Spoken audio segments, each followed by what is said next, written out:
None of that yet. It's too early. Okay, I am calling the regularly scheduled planning board meeting of September 9th to order. I will declare a quorum as we have 6 members with us tonight. Opening statement, just the standard bit of information. We're scheduled to go to 8 o'clock tonight. If we need to go further, it would require affirmative vote of the board. This meeting is being both voice recorded and taped. Anyone who's present and wants to speak will need to sign in on the sign-in sheet. All questions from the floor will be directed through the chair. Tonight's meeting, we're working on only one application. I'm calling it the reserve for shorthand. Thank you. Tonight we will start out by asking the applicant and its representative to go back over for us what has been changed on the subdivision plan and the information contained in their letter, so everybody is up to date and if there's questions. And then we will turn the matter back to the board to continue work on the findings of fact. You did do some work on the findings of fact, and I did circle off on my copy what's already been voted on and approved. So there's several that have already cleared the individual vote piece of it. And that portion of the meeting will be reserved to the board, and if we need information from you, we will ask you. So it's not a give and take, okay, just to keep things as clear as we possibly can. I'd like to invite Courtney to make some announcements about the changes you're seeing in the room and how things will be coordinated with the CEO and planning office when we meet. Okay, yeah, so going forward, I will now be taking my spot back at the table. It's a little bit easier for me to answer code questions up here. And then Emma's over there and free to take her notes and do her business. And going forward as well, Emma will still get the packets compiled and out to everybody. But any questions throughout the week should be fielded through me because, I mean, typically they are about the code. And that's my job. So. Okay, thank you. And we have some remaining minutes, and I think we will be able to dispense with those. So we'll begin with the minutes of the sidewalk that was on, believe it or not, July 16th. And I believe we have enough of the people present. Am I right on that? I'm not sure, because we have 6. I wasn't at the sidewalk. Yeah, no, so we have, it's noted, so we have 6 members of the, and only 3 can vote, so. How many were at the sidewalk? It'd be the quorum of the people at the sidewalk. Then we are okay. Oh, we don't have a bench, right? Right, but he'd be the 4th, so 3 of the 4 can vote. Oh, okay. I just want to make sure we were all agreeing that that's the right. Yeah, it's just the quorum of who was Okay. there. So I'm prepared to entertain a motion by those who are present. Travis, do you not have your copy of that? Because it's been. I'll make a motion, I'm sorry. Go ahead. I'll make a motion to approve the July 16th site walk minutes for the reserve at Walker's Mountain. Second. Okay, so the motion's been seconded, and so all in favor? I'm not really, sorry. Yes, and then there's several people who, for the record, Randy and Aaron. Oh God, yeah, there's 3 people who are not voting tonight. I'm really excited to be done with that. And Danielle. Okay. All right, then we have the minutes of Wednesday, August 27th. They were in your packet. So the people who won't be able to vote, Travis, that includes you, so, because you weren't able to be with us. Did Okay. you listen to the tape? I did, yes. Okay. And I have the flash drive for you. Okay. I make a motion to accept the minutes from August 27th. Is there a second? I second. Okay, all those in favor? Oh, do you have a correction, sorry. Yeah, discussion, I guess. Yes? Very small typo, yeah, 5A. My name is misspelled, sorry. Oh, yep. 2 R's instead of 2 E's. Yeah, it's minor, but Okay. That's how it Like should be. that correction. then you couldn't say A wrong, so. Exactly. Error. Okay. Okay, noting that correction, so whoever made the motion, can you just restate it, that, to approve with the Approve noted with correction? the noted corrections. Second. All right, all in favor? Okay, so we've dispensed with all of that.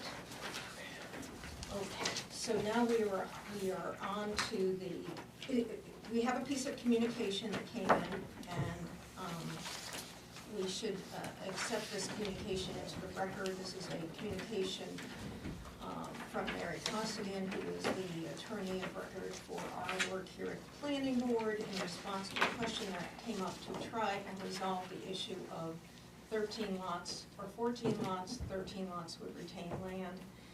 So we're referencing this tonight as we go through our findings of fact, but that should be entered into the record. Does everybody have that piece of paper in front of them? Okay. Do I have a motion? I have not seen that. Is that something we could get? Yes, you can. It doesn't pertain specifically to this project, Oh, it's just in general, We're trying to understand you know, ordinances if people retain land, how should we? be handled. But yeah, of course you can. Lori, Motion. also, Emily did bring me new plans to you guys, they're just a little bit bigger, so. Okay. Oh, well, I guess, Motion, let's deal with this and then we can deal with that. yeah, motion to accept the letter from Mary Costigan. Second. Any other discussion? All those in favor? Okay, and now we have, is there anything materially changed, Emily, on these new plans? Yes, there, and I was gonna say that in my little Okay, spiel. so we need to have that distributed, and we will need a motion to enter that into the record, so we won't be using what's in the packet tonight. Motion to accept your communication on the plan. And do we have a second? Second. Who seconded that? Oh, thank you, Danielle. And so it's a second by Danielle, did you get that, Emma? Yes. Yeah, okay. And all those in favor? Okay. All right, Emily, you have the floor to go over what is different on the plan and your written communication to us. Does everybody have the written communication that was part of the packet from Emily? Yes. Nobody needs a copy. Alright, okay. Emily Hastings and Rick Dutton with Mainland, you guys know that, and Dave Garlow, the applicant, just for the record. So we only changed a few things in this updated submission. We provided you guys with an updated well summary narrative. It has an example of a local area with the same bedrock conditions at a little bit higher elevation. There's an information sheet provided from a well drilling company showing that low yields are still sufficient because well casing depths help with the capacity for that well. Updates to the subdivision plan include additions of easements as requested, changes of conditions to approval. Of note, that's what we just passed around. I added the wording prior to the start of condition. Sorry, let me back up. Prior to the start of construction to the condition of approval regarding the performance guarantee, just in case Dave loses a construction season because it's already September. So that's why we added that wording in there. And then we added the buffer as requested as well into the legend. I also updated the road plan and profile to remove the guardrail along Taylor Smith Road as it wasn't recommended by the Public Works. We updated the deed covenants and restrictions with language added regarding the easement to the retained land. And then lastly, I just want to reiterate a few points. The stormwater plan that we provided was a 25-year storm event analyzed and decreased, taking into consideration all the slopes, the soils, the cover type changes, and it has additional capacity for those larger storms. The deed covenants and restrictions spells out that Walker Ridge Road and stormwater infrastructure maintenance, it will be the responsibility of the association. And lastly, we provided support narratives for a few findings of fact in the previous submission. on how we meet or exceed your standards, and hopefully that's helpful in you guys' review of the finding facts as you go forward. So not too many changes, but. Now, Emily, can you go over the new notes on the left-hand side that deal with the So some of them are quail carried, ridge pieces and some other things? some of them are carried over. There's some new ones, uh, 11, 12, 13, and 14. Oh, what am I doing? I have it on big. Yeah. Kind of forgot. Just want to make sure everybody understands what's being said. Yeah. So these are in reference to the easements, the access for lot 1 and 2 off of Quail Run was number, 11. Well, 12.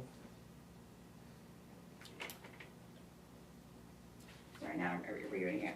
Maybe related to join the conversation. I think that was a carryover, just, it was in the deed, it was prior to when the Taylor Smith Road was a private road, but it's still on the deed. So that's in relation to Taylor Smith Road. Yes. Number 12 is Yes, in relation to Quail Quail Run. Correct, thank you. Number 13 is the cistern, for the fire hydrant, or fires department, that's on lot 1. And number 14 is explaining easement access to the remaining land. Okay. Questions on these updates? I don't have a question pertinent to the notes. I do have a question pertinent to your narrative. What were you saying about the additional capacity for storms? Yes, Changed? we at the last submission, I strategically updated or upsized 6 inches 3 culverts and that directly feed the stormwater pond after hearing your guys' concern about these larger storm events. So I upsized a culvert that's located here, here, and here, and all of those directly feed to the large capacity pond. And those would be in the nodes, what would those ones be? I don't know the notes off the top of my head, I can look at my drainage plan for you. Those would be just upstream of the crossing? So it would be node 2.4C, 2.2C, and 2.3C ponds. 2.4, 2.2, and 2.3C? I believe so. Thank you. Where are those? Lost. Those are just the culverts that I had upsized at the last submission, and just to hold a little bit higher capacity.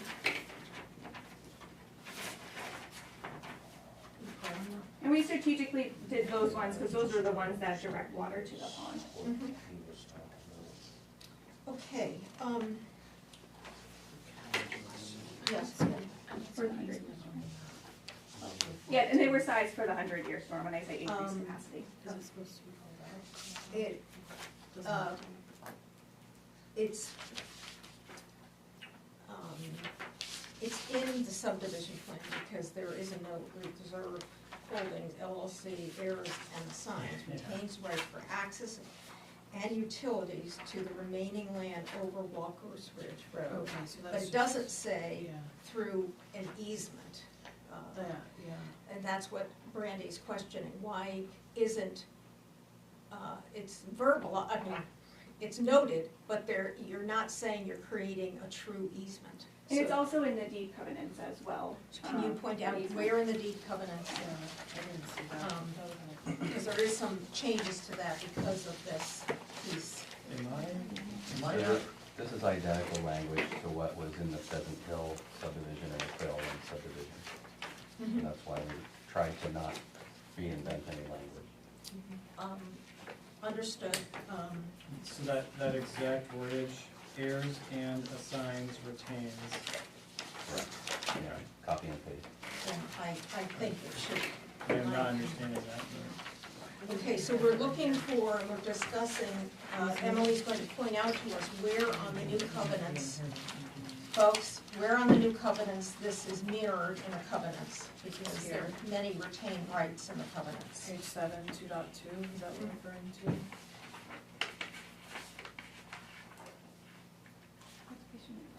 Because it speaks of it, I think, there as a reservation of easement rights. I think the language, in my opinion, should be clearer. When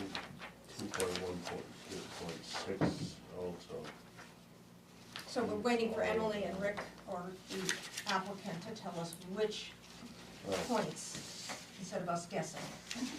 Okay? That would be the easier way to go at this.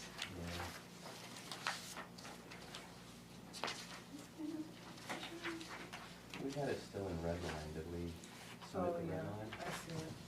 It is this, it's this because perpetual easement over across and through the property. Yes, it does speak of it as a perpetual easement. It Yeah. doesn't say that in the note, and I think the note should say the same thing as the covenant says. That's just my opinion. What section was that? It's page 7, 2.1.6. Referencing 2.1.5. Yeah, I know.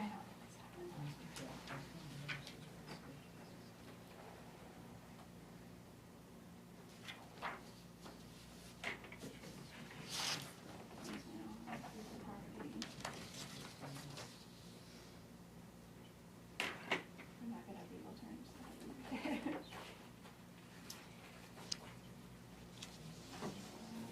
I'll just give you a moment more to just make sure you think we're all looking at the correct one. Okay, I might be looking.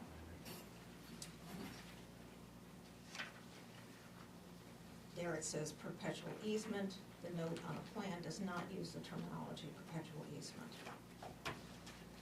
So I'm going to call for anyone prepared to make a motion about this issue, if anyone chooses to. I want to wait and hear, understand it all. Well, that's the language that doesn't match what's in the note. That's the only thing we're dealing with. What is the note reference? Because I mean, perpetual is Note says reserve holdings. indefinite. And It- it's signed it's and signed retained and rights. Errors and, Doesn't specify. It Doesn't specify, it's not. so So, wouldn't that mean indefinite as well? no, I will make the motion then, that we have note 14 on the proposed subdivision plan be modified to match the language in the covenants 2.1.6, excuse me, thank you. So motion's on the floor, I don't know if there's a. 2.16? Yep. I don't. The book, 2.1.6. Travis, there's new covenants that were given to us as part of the packets, the ones that were in the book, are not correct anymore. So the only place that it doesn't talk about,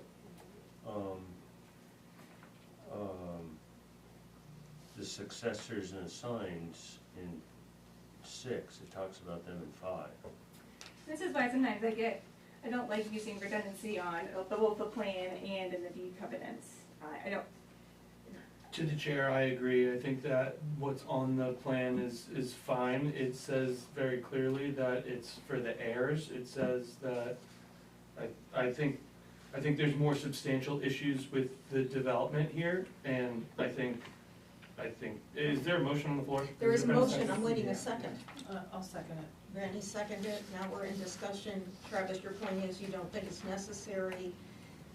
Does anyone else have any further comments about it before we go to a vote?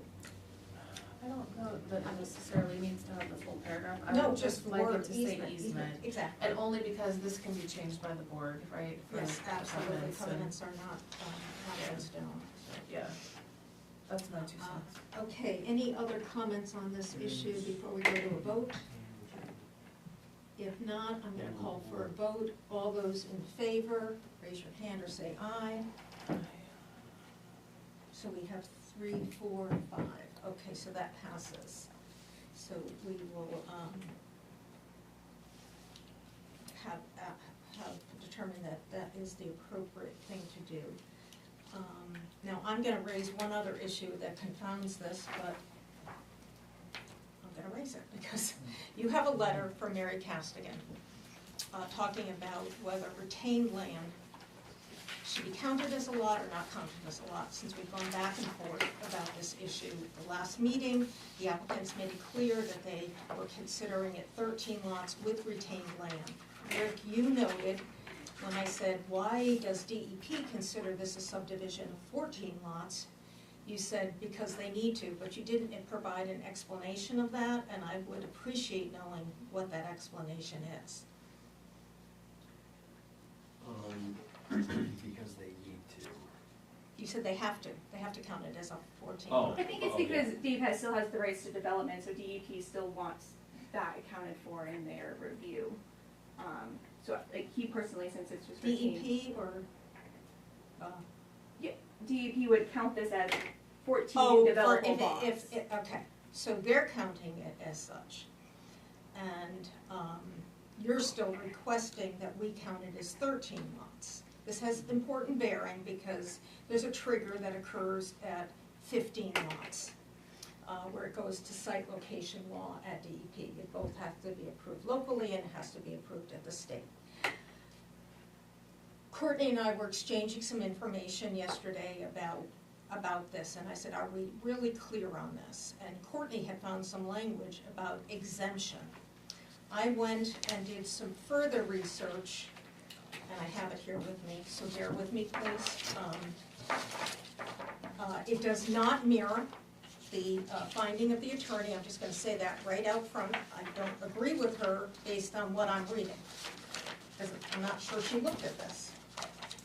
I'm sorry again, I'm floating in paper. Okay, here it is. So, I don't have capacity at home to make multiple copies of documents. I looked at Title 30, Municipalities and Counties, Part 2, Municipalities, Subpart 6A, Planning and Land Use Regulations, Chapter 187, Planning and Land Use Regulations, Chapter 4, Subdivisions.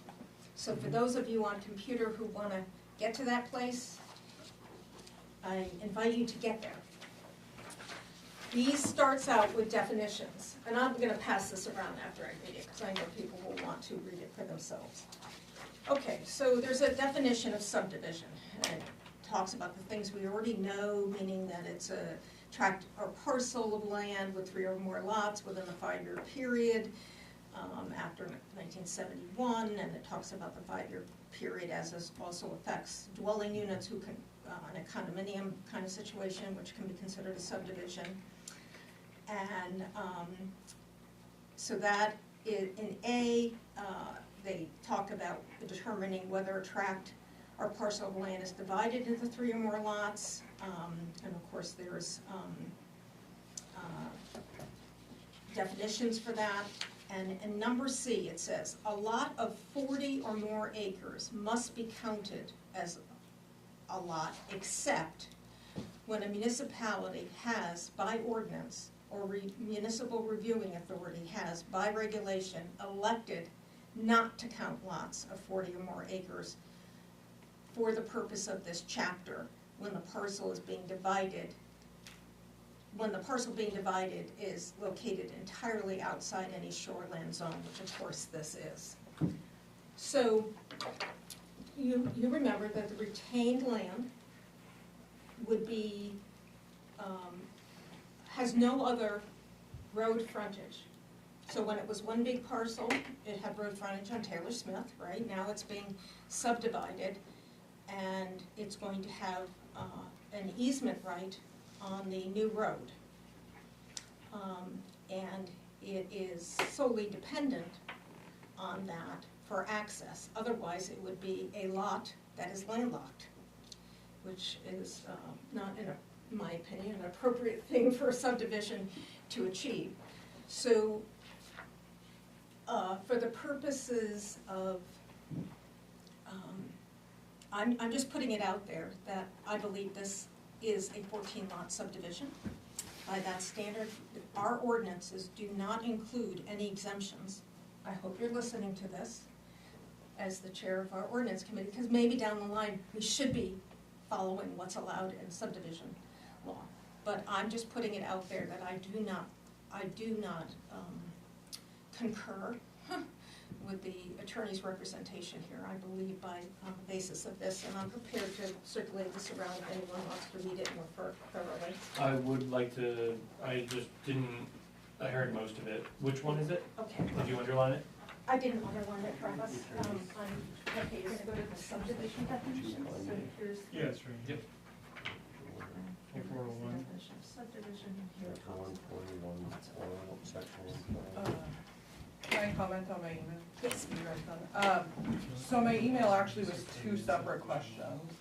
I said, does the applicant or developer need to number the retained land? And do they also need to join the HOA? Cause I know that had come up. And then secondly, was if this lot's over 40 acres, is it exempt from subdivision laws? So it's two separate issues. What So did she answer on the latter? So when she answered, she stated, it's common for developers to retain land that they do not want to currently include in the subdivision. They do not, period. They do not have to number the retained land because it's not considered a subdivision lot. That's the answer to the first question. The second question, which doesn't have to do with lot numbering, it was just if it's over 40 acres is it exempt, said the remaining lot is not exempt from subdivision.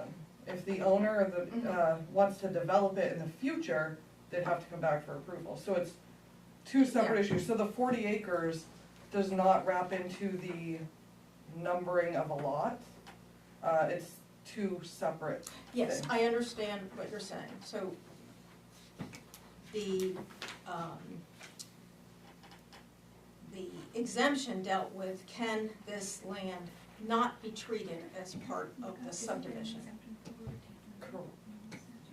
Yes, exempt under Yeah, some standards. Yeah, does it not even matter anyway? But if it does it need a number? And that's when she said, essentially, no, it's common for developers to keep their retained land and not number it.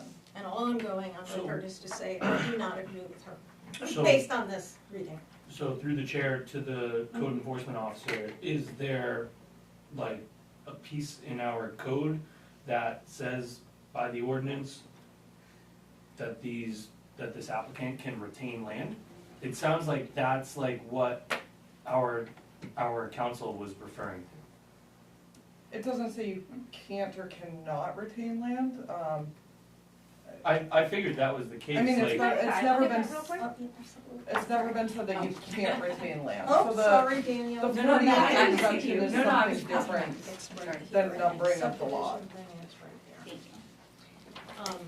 there. And, the fact that it's still in subdivision and it's still under the jurisdiction of subdivision application rules and procedures That lot is not, because it's not part of the the subdivision. subdivision, that's if they the, come back. If they were to develop it down the road, which They have doesn't pertain to this conversation, cause Totally. he's not. Which is Then why, what she's saying is, if it were to be developed, then it would have to obviously go to subdivision if it meets the criteria. I feel this is a moot conversation. Cause any way we look at it, they're under the jurisdiction of the planning board, whether it's a lot or not. And if it's retained, if that's the And common I'm law, a- to I'm a- retain property, to retain land, then my point is simply that it should be considered a lot in this subdivision. That would eliminate the need. so if we consider it a lot, do we just like, do we move this meeting along? Cause I mean, what's the, I'm making a motion.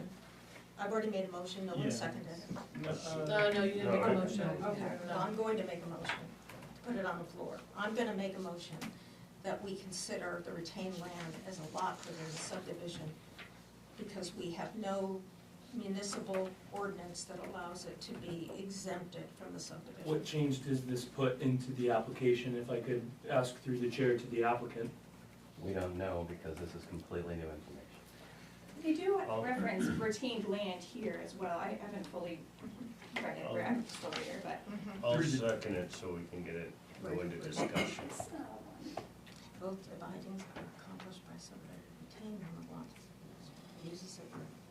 What standard does So this they fall still under? Retain one of the lots. The point is, it's considered a lot, But and is you're it- not marking it as a lot. And I'm saying, I think correctly, it should be noted that this is a 14-lot subdivision. That is how DEP has That's processed because all it's in those scope permitted. of the stormwater plan. There's retained land all over this town and all through the county. I'm just making my point, sir, that I believe, It seems, and to be. seems kinda like a, sorry, someone second right here? I Yeah. did, so we can get into Yeah, it discussion. seems kinda like a just a wording, miscommunication to me.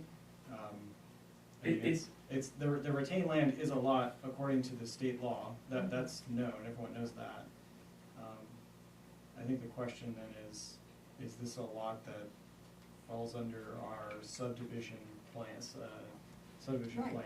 And do we have a way to exempt it? And my point is, we don't. I feel like we do have a way to exempt it, because if we're leaving it out of the actual subdivision application, and we're leaving it out of the scope of this project, then it's being retained through our regulations. We don't have anything. that- They're not looking to have this lot applied for in the subdivision application, in this proposal. I know they're So proposing therefore, that. it would be through our regulations exempt from I don't- this process. that theory of. I think exempt. I don't work in the code enforcement office, so So I, exempt just may be the wrong word. So exempt, you think of like, it's being sold to an abutting landowner, it's being gifted to a child. So it's not exempt. It doesn't matter. It's like the land doesn't exist. it's still gonna Because be it's not recorded being as a developed. lot. It's No. still No, gonna be- it's because not? it has nothing to do with this subdivision. I'm saying all. it should be recorded as a lot in the subdivision, based on what I'm reading of that standard. So the remaining land, for my clarification, if the remaining land, would this be on the registry of deed as still, It would say retained land the way it does, which is the way it so then that's a previously has lot, been done in my for mind, the that is a lot, 50 if it's a parcel of property that's retained at the registry, that's not how this is So I can tell interpreted? you for the last 20 years, it's just listed as retained land, because it is not part of the subdivision. Don't think about DP, because we don't oversee DP, so that doesn't That's right. matter that they count it as a lot. I In think it's our, relevant. in our codes, and in our rules, we're not concerned with that lot, because we're not, you should pretend the lot doesn't exist, because it has nothing to do with us. I'll go with the Development precedent, Absolutely has something to do with this subdivision, because the owner, the I'm gonna call a developer. vote. We Excuse have me. one on the floor, We have, a motion, sorry. we have a Can we- motion and we're in. Can I move the vote? No, I'm not allowing you to do that. Okay, I didn't know that chairs could make motions I- either, so. I can make a motion and I see what you're- am responsible for the conduct of how this meeting is, and I just wanna finish what I'm saying, and we can move forward. What I'm saying is, this is not unconnected, this retained land, to this subdivision. There is a premise of retaining rights over the road. The land has no other, it's completely landlocked, absent its connection to Walker Ridge Road. The state is declaring this as a 14-lot subdivision. That has some meaning to me. State agencies are, who are responsible for review, and that's all I'm putting out there. You are free to make your own determination. So we have a motion and a second, and I'm gonna call for a vote on this.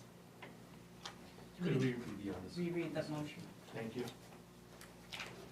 The motion is that the retained land be considered a lot within the reserve subdivision, because we do not, in accordance with this state standard, have the ability to exempt lots over 40 acres, since we have nothing written in our own ordinances that say we have the opportunity to exempt that size lot, that size piece of land. And on the counter side, I have No, we're, seen it, oh, okay, so I'm just clarifying what my motion was. and then you added a narrative to why it would be productive to vote yes. I'm going to call again for a vote, Travis. Okay, Somebody asked what the motion was, no.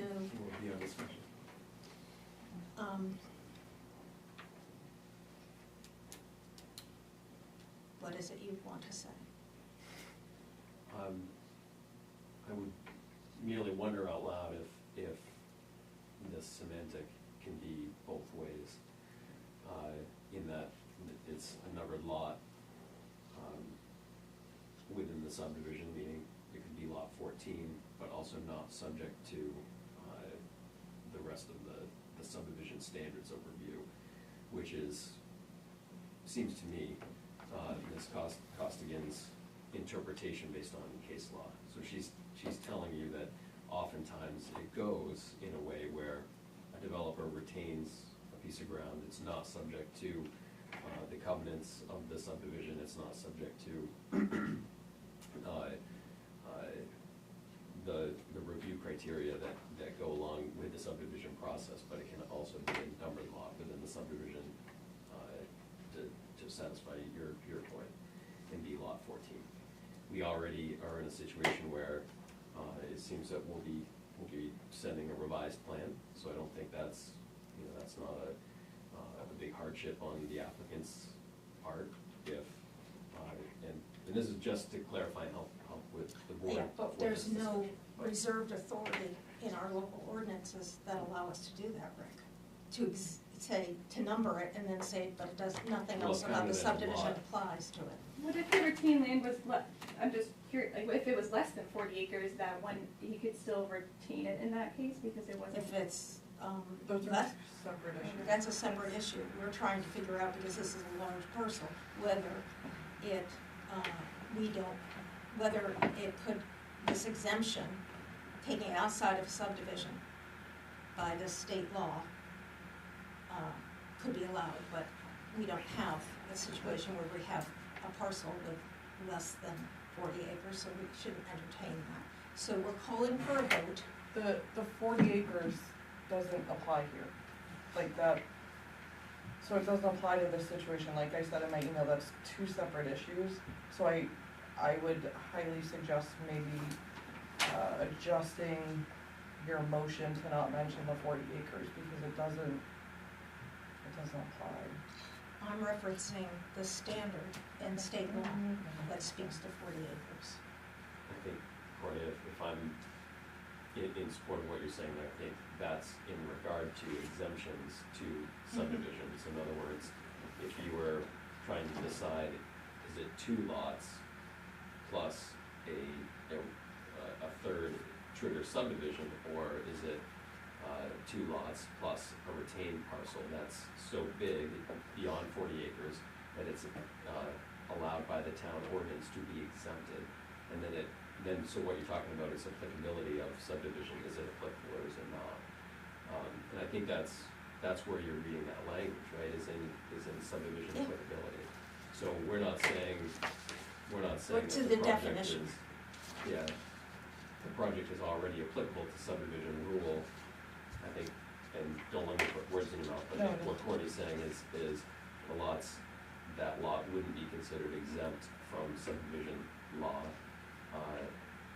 in determining thresholds, as in, is it 3 lots, is it? Yeah, all it says, a lot of 40 or more acres must be counted as a lot. Can I ask the chair to read the whole definition of that section? The whole subdivision definition? Well, because it's a very minute, it's part C out Yeah, of, yeah. out of ABC. I don't wanna, I think that's I'm going important. to ask that this section be copied so people can read it. 'Cause Can I read it into the record? Yes.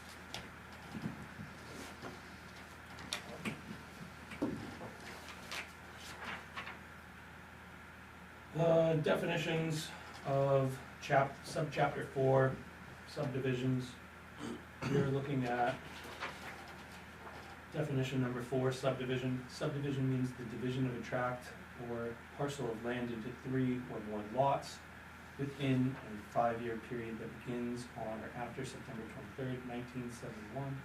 The definition applies whether the division is accomplished by sale, lease, development, buildings, or otherwise. The term subdivision also includes the division of a new structure or structures on a tract or parcel of land into 3 or more dwelling units within a 5-year period. The construction or placement of 3 or more dwelling units on a single tract or parcel of land. The division of an existing structure or structures previously used for commercial or industrial use into 3 or more dwelling units within a 5-year period.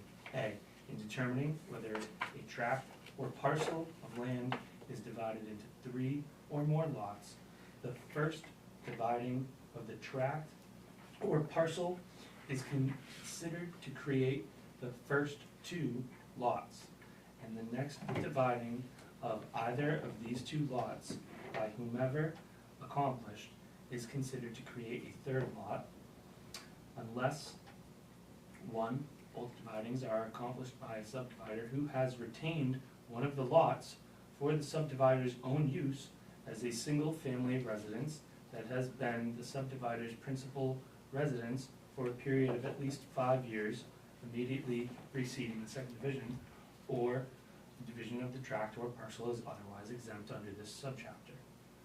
B, the subdividing of a tract or parcel of land and the lot or lots so made, which dividing or lots, when made, are not subject to this chapter, do not become subject to this subchapter by the subsequent dividing of that tract or parcel of land or any portion of that tract or parcel. The municipal reviewing authority shall consider the existence of the previously created lot or lots in reviewing a proposed subdivision created by a subsequent dividing. And then C, a lot of 40 or more acres must be counted as a lot, except when a municipality has by ordinance or the municipal reviewing authority has, by regulation, elected not to count lots of 40 or more acres as lots for the purpose of this subchapter when the parcel of land being divided is located entirely outside of any shoreland district as defined in Title 38, Section 435, or a municipality's shoreline zoning ordinance. And then there's a whole D section for definitions. I don't want to get into that part because we've already wasted enough time, but Is everyone satisfied that they've heard what the issue I raised is? I'm ready to call for a vote, unless there's not. I hope this is quick, but I think it's easy to get lost in the language. What is the implication of a yes vote to this motion and a no vote to this motion? In my opinion. Yeah, and I can take Okay. a stab if you want, but. In my opinion, it brings it into the subdivision, subject to any conditions we impose on the subdivision. It brings it into the HOA piece of it, which may eliminate the need for creating an easement because everybody who is in the HOA has benefit of the use of the road, and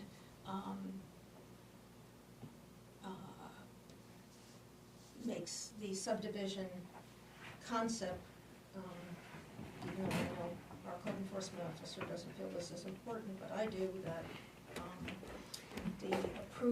that what's been approved for permit by rule and everything else by a couple of agencies is consistently 14 lots.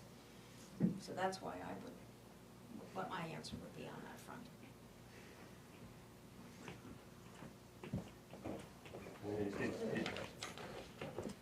I'm asking the same question Aaron is, what's,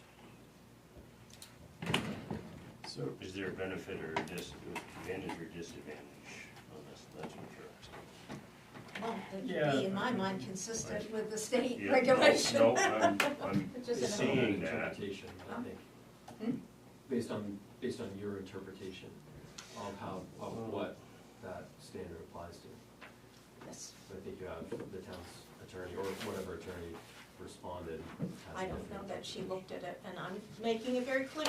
I don't agree with what she said, because I don't think she necessarily considered this information. I don't have any evidence that she considered this information. I don't want to belabor this either, I'm just bringing it up because I feel by conscience I need to bring it up. I will be voting at the advice of our council. You can vote on this motion any way Can we you call the motion? I did call for a vote, Travis, I will be voting no. It's not- so I'm calling for the vote. Well, the chairs are, what are we doing? I'm calling for the vote. All those in favor of the motion? To include To include it as lot 14. So there's 3 and 3, so we're deadlocked. You didn't ask for any opposed. She Well, called out 3 that there were 3 opposed. There are 3 people who didn't raise their hand, so they have to be opposed. Would you like to state for the record that you're opposed? I already did. Would you like to state for the record that you're opposed? I think that you're being very condescending to members of the board, and I don't think it's very respectful. Travis, I'm Especially gonna new- call you out of especially- order. Especially new members of the I'm board. calling you out of order. Because Travis, I called you out of order? no, I'm calling you out of order at this moment. 3 Here's your people who don't, definitions. 3 people who don't raise their hand are clearly opposed. So the motion fails. We can now move on. Okay, we are now at the point where we're gonna return to the findings of fact. It is going to continue to say a 13-lot, single-family residential subdivision with retained land by the owner, as it was drafted. This is out of the packet that you now have. Before we get to the actual performance standards, I want to note that one of the, that I believe we need to consider a waiver, and that relates to the removal of the subdivision from tree growth. And it says in the note, the conditions of approval that are written on here, which are, I have to say, not consistent yet with our conditions of approval, that they're going to do that 60 days. The applicant, it's number 3, shall remove subdivision from tree growth within 60 days of the approval and pay the appropriate penalty as determined by the assessor. Courtney has had a discussion with the assessor, and he, or Emma did, I'm not sure who did, I apologize. And the assessor is totally comfortable with that standard, but in our application standards, it says it has to be done prior to approval. And I'm looking for that language right now. It's 150-6, final plan. 150-6, final plan, and it's part of the requirement. What number is it? 150. 150-69. 9, yes, tree growth C- penalty. C9, So if you go to sorry. page 150:9 in your book, you're gonna see that the language says tree growth penalty. If a project parcel is in tree growth, the penalty to remove the project must be paid prior to final approval. So I would make a motion to waive that standard and make it in accordance with what the assessor and this drafted condition of approval says. Where is that drafted condition of approval? It's right, it's on Travis, it's on the new subdivision plan. It's Number number 3. 3 on the right-hand side. Sorry. 150-6. So language here doesn't match what the ordinance says, and I So believe moved. it's appropriate to waive it. So moved. Is Second. there a second? Aaron seconded. Is there any further discussion? If not, I'll call for a vote. All those in favor of granting this waiver? Okay, so that waiver is granted. And will be so noted on the findings of fact as well. Did you second that, Erin? Yes. Okay, so now we've dealt with waivers, and now just for the purposes of the remaining findings of fact. So the first 2 were not acted upon. You did number 3, you did number 4, you did number 5, you did number 6, you did number 7, you did number 8. And so is it the pleasure of the board to go back to 1 and 2 first, or do we continue down with 9? To me, it seems like we should revisit 1 and 2, Yeah. Okay, so that, because those are okay, I just wanna make sure. the ones of most Yeah. substance relevant. Okay, so we have the standard of pollution. Is there a motion that somebody would like to make? So I received correspondence via I don't know if it was Emma or Courtney, I think it was Emma, reaching out to Mary Costigan. And she mentioned that, from the sounds of it, effluent seems to have more of a pollution, not necessarily sewerage, but just overall contaminants. Versus erosion and sedimentation would be under that fourth condition. I would be prepared to make a motion that this pollution standard is met. Okay, I and the second. reason, are you offering a reason for that, Travis? Exactly what I just said, there's no reason to believe that there's any contamination or pollution Okay, on that front. okay, so, no contamination or pollution will result. Is that satisfactory as part of your motion? I would say so, is anticipated. Is anticipated is If what you you put a want? septic tank in the wrong spot and then the road's away, then that's a different ballgame. Okay, so it now says no contamination or pollution is anticipated, and do we have a second? I seconded it. Okay, Brenda, you seconded it. Any further discussion? If not, all those in favor? Okay, we are on to sufficient water. Number 2. Is anyone prepared to put a motion on the floor? This is an interesting one. We can get into discussion after, I guess. But I'll make a motion to find this performance standard as met. I'll second for discussion. Okay. And discussion? Erin, did you have something you wanted to say about that?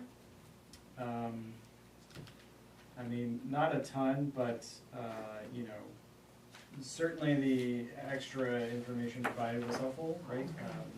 It's easy to forget that, especially based on how deep the expected well depths will be, there's going to be an abundance of reserved water, and so the well flow rate, you know, can recharge at, you know, effectively lower flow rates. Yeah. Travis? It says here that most of the professional well drillers are seeking a ½ gallon per minute yield. So is that, That's a minimum. gotcha, is that, so we're looking probably more towards the mean of, We are hitting it, just on the data that I provided, we're at a mean around 2 gallons per minute, so we're above that minimum that they're shooting for. and based off of the additional information, so there, on this lot, will you be looking for a 400-foot depth, or what is the? Will be approximate depending depth? on what they hit when they drill. Okay.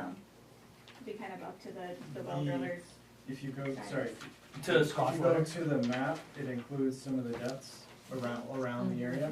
Well, And there's a chart, too. That's across the valley. Yeah, there was a That's, map provided in the, Yeah, with just the some original of the packet. same bedrock Yeah. condition, just at Yeah. a little bit higher elevation, because I know there was concern question from the about others. how elevation does affect, yes. And that was, the way they answered that was to discuss another area. Yeah, just because there wasn't Yeah. data in our area. Right.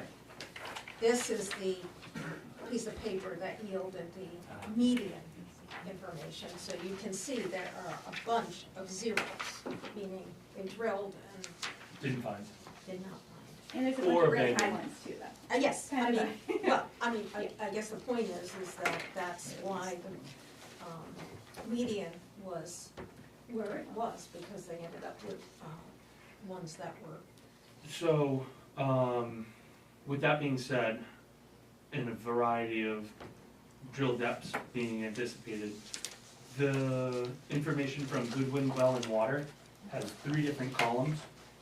Column A for single-family homes, 2 individuals, minimal lawn and garden watering.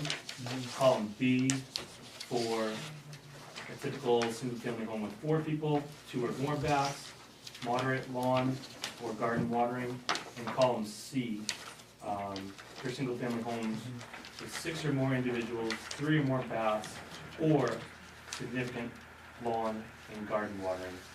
So, as the Goodwin Well and Water asks, which rate is right for you? We depend on what the law owner would like. And that's only going down to 420. There's nothing saying that they can go deeper at the developer's expense for more capacity.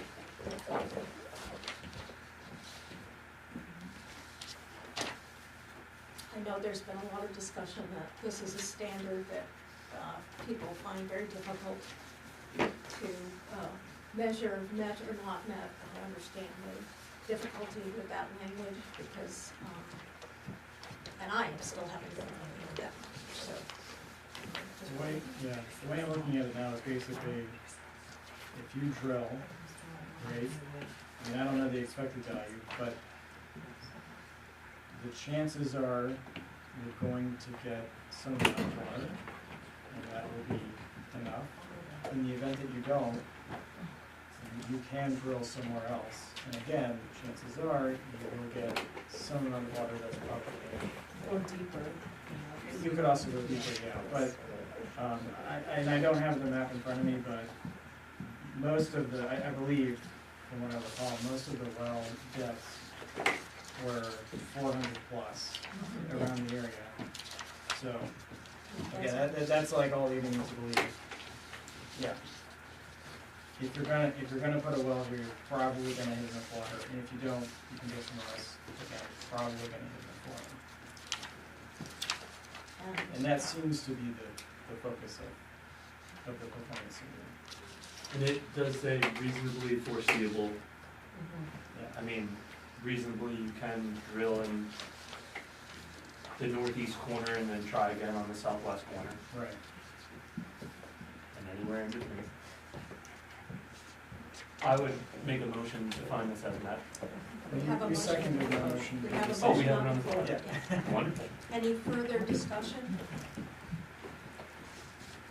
I am going to note myself as I am going to vote no on this because I feel that the actual data points we've been given, with a 2 gallon per minute median, I think I represented at the last meeting that I have paperwork that bedrock usually yields between 3 and 6. So this is below that. The history in the areas that some attempts at finding water have yielded 0. I'm struggling with the standard, and therefore, because of the way it's written and the data I can't vote yes. We've never seen these lower subdivisions with this kind of low level, at least since I've been, so I'm just making that as a point of reference for my vote. So I'm gonna call for a vote. We have a motion on the floor to mark it as met. And all those in favor? All those opposed? Motion passes. So this is marked as met. And the reason we will put is, I would utilize the Goodwin Well and Water recovery rates and so C, letter from. C, Scott Dixon Dixon and attached, and attachments. yeah. Yeah, See? that's fair. And there's actually 2 Because as long as they don't letters. have, as long as there's not a 5 or more baths up on that hill, I think it's a reasonable Okay, so Emma, recovery rate. we have 2 letters, C, 2 letters from Scott Dixon. The initial letter and then the follow-up letter, Yes. and the attachments. To the chair, are we moving to what? We will be Okay. moving to 9, then. Could I request that we open discussion on performance standard 4 erosion? Sure. So, Okay. Are You, you, was it already met? I know, but are you, Travis, I'm prepared to make an amendment that, were you were here for the meeting in which these were acted I on? was, and I was was- mistaken because I misconstrued the pollution standard an effluence from that. Were you on the That's prevailing something side of the Met to ask for reconsideration? For the original invoice, yes. Yeah, Okay, so that he's in appropriate order. I'm gonna roll he's in appropriate order since he was on the prevailing side Oh, we of should that have- vote. for once I'm in order. We should look that up, but I I'm pretty sure he have, was, because. I yeah, have because the he minutes voted. on my phone. And I did, Yeah. I'm almost positive. What meeting was that at? That would be at the, last one? the last one. No, Or no, the- Travis no, was no, on no. it. No, the not 13th. 27th, but the 13th. The 13th, the The one I minutes you ran. sent me. Oh, yeah. Yeah, Had to- August 13th. Yeah. Let's Yeah, just, you voted to approve this one because you I put believe you did. you put the erosion sort of. In the effluence, Yeah. in that category. yeah, okay. So hold on, we're just confirming that you were on the prevailing side. Pollution, Erosion. municipal water, I'm getting there, erosion. So Mitch motioned to keep the standard for erosion marked as met. Aaron seconded, the motion passed 5-1. Yeah, so I don't think I was on that. It said, Does it have listed? it does not on this, no, but it passed 5-1. I wonder if that was Jim. Who voted no? Hold on, let me go. Can you, Yeah, I don't wanna Yeah, use a yeah. scapegoat. I mean, I I wrote Travis voted on my paper about that, my paper supersedes anything, but on my original notes, I had from last, or 2 meetings No, ago, and I wrote I think I Travis. probably would've, So I I assume probably he would've voted no. okayed that. okay, so, I have what's to, you, sorry. Emma, are you coming up with anything? Um, I could be wrong. give me a second. Right, we both could be. So if Travis was not on the prevailing side of that motion, it would require somebody else who was on the prevailing side to reopen that, and is anyone who was on the prevailing side for the purposes of discussion willing to do that?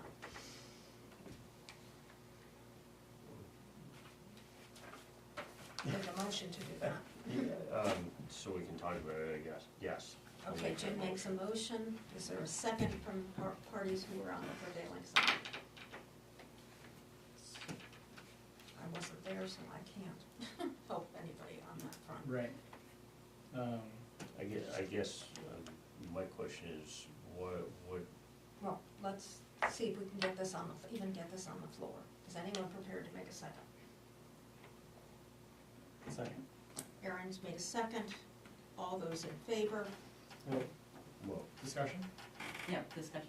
to get it back on the To floor, open it. and then to open it, and then we'll have discussion. We're in discussion about the reconsideration. Yeah, I think the motion was to To allow over. it, Okay, well, to allow it to be reopened, then if it Correct. passes to be reopened, then we can reopen it and Correct. have discussion about it. That's how I'm viewing it. Yeah, I want discussion on the reconsideration first. Okay, certainly. Is there, do you have something specific about the yeah, that's reconsideration? my question. so, yes, looking at so the volume is within the ability of the culverts. The volume is not typically what washes out a roadway, it's the velocity. And so the velocities are for different spots.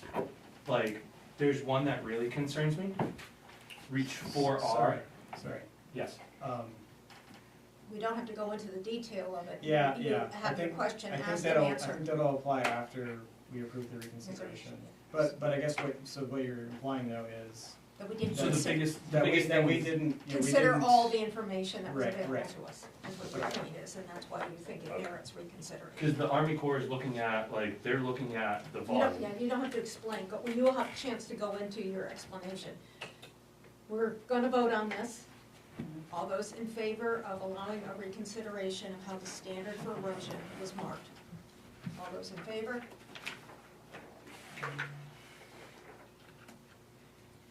We have 4, so it passes. We're reopening number 4. 4 out of 5. Because I couldn't vote, right? You weren't on the prevailing side. Oh, right, sorry, yes. You're right here. Well, we're, Okay, now you have the floor, Travis, to explain why you think that standard should be dealt with differently than it was. Thank you, Madam Chair. Through the chair to the applicant, the stormwater management plan provides details that the volume stays the same or decreases at every wetland analysis point or watershed analysis point. What happens to the velocities? Because we don't have that pre-development data on velocities there. So velocities and flow rates are just, I mean, now I'm tongue-tied. We look at flow rates because that's what governs in the DEP world. That is cubic feet per second versus versus feet per second in terms of velocity. So it would just be looking at the rate going in the ditch versus the capacity of the ditch. They're kind of go hand in hand, flow rates and velocities, just depending on like ditch sizes and whatnot. All of our modeling takes into consideration those velocities and volumes. But we just report numbers based on flows, but that's what it normally governs in our industry. But so we got some that include velocity and all of the information, well, the information provided by mainland says in the stormwater management and the erosion control plan, ditches with velocities over 3.5 feet per second are treated with stone. And We do have stone ditches proposed. And that's because the soil and grass are easily eroded faster, so it's easier to put in the stone to prevent that. That said, reach 4R in the 25-year storm has a velocity reaching 5.5 feet per second, and that's overland to pond. Where are you? And To the retention pond they're proposing, is that what you? no, this is like through the forest. This is coming out of the culvert on the western side on the lower elevation. And that's going through the forest through lot 1, I believe? Is that? Is it the street you're talking about? Yes. What number was it? 4R. Travis, where are you in the? It's not got a page, but if you go to, here, I can just pass it to you. What? They Yeah. are numbered in the top right corner. Oh, page 31. Yeah. Thank you. It got buried underneath the type 2. And that was in that's in the original, Right. submittal. I think I provided an updated HydroCAD, but that probably won't affect these numbers. So that updated HydroCAD, do you, because my questions were based off of this one, do you have the updated rainfall amount and velocities? It should be right in those packets. That was in the August submittal, Ah, the 27th submittal. potentially, yes, right. The 20th submittal. Are you in 37 or 31? 31, 31. yep. Oh, there's the article. And so it's sluggish, weedy reaches with pools. Which is typical what we use for like a wooded area, just because it's a little bit slower moving. I already forgot, 4R. Yes. What page was it? 31.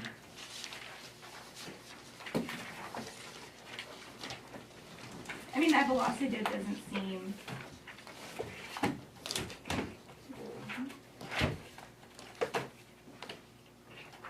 And the other thing to note on that is that this is for a 20, well, at least what I was looking at.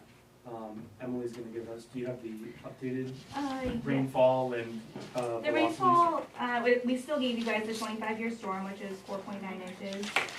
The updated velocity for that section, Is gonna still be that same 5.56 feet per second? it is, Can't help water can- and the average is 2.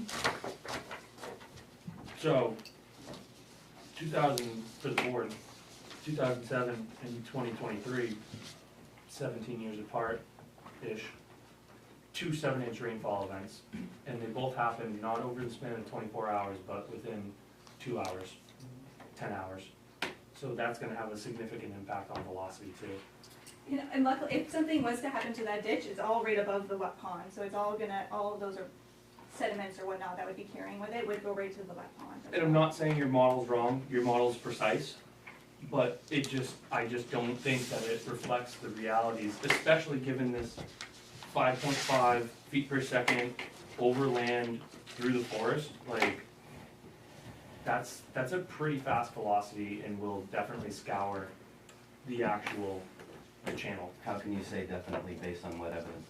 Based on the evidence that in this here erosion plan, anything over 3.5 feet per second is treated with stone, and this Okay. is going through a forest. So what qualifications do you have above and beyond what DEP has to approve the plan? DEP wasn't analyzing velocities.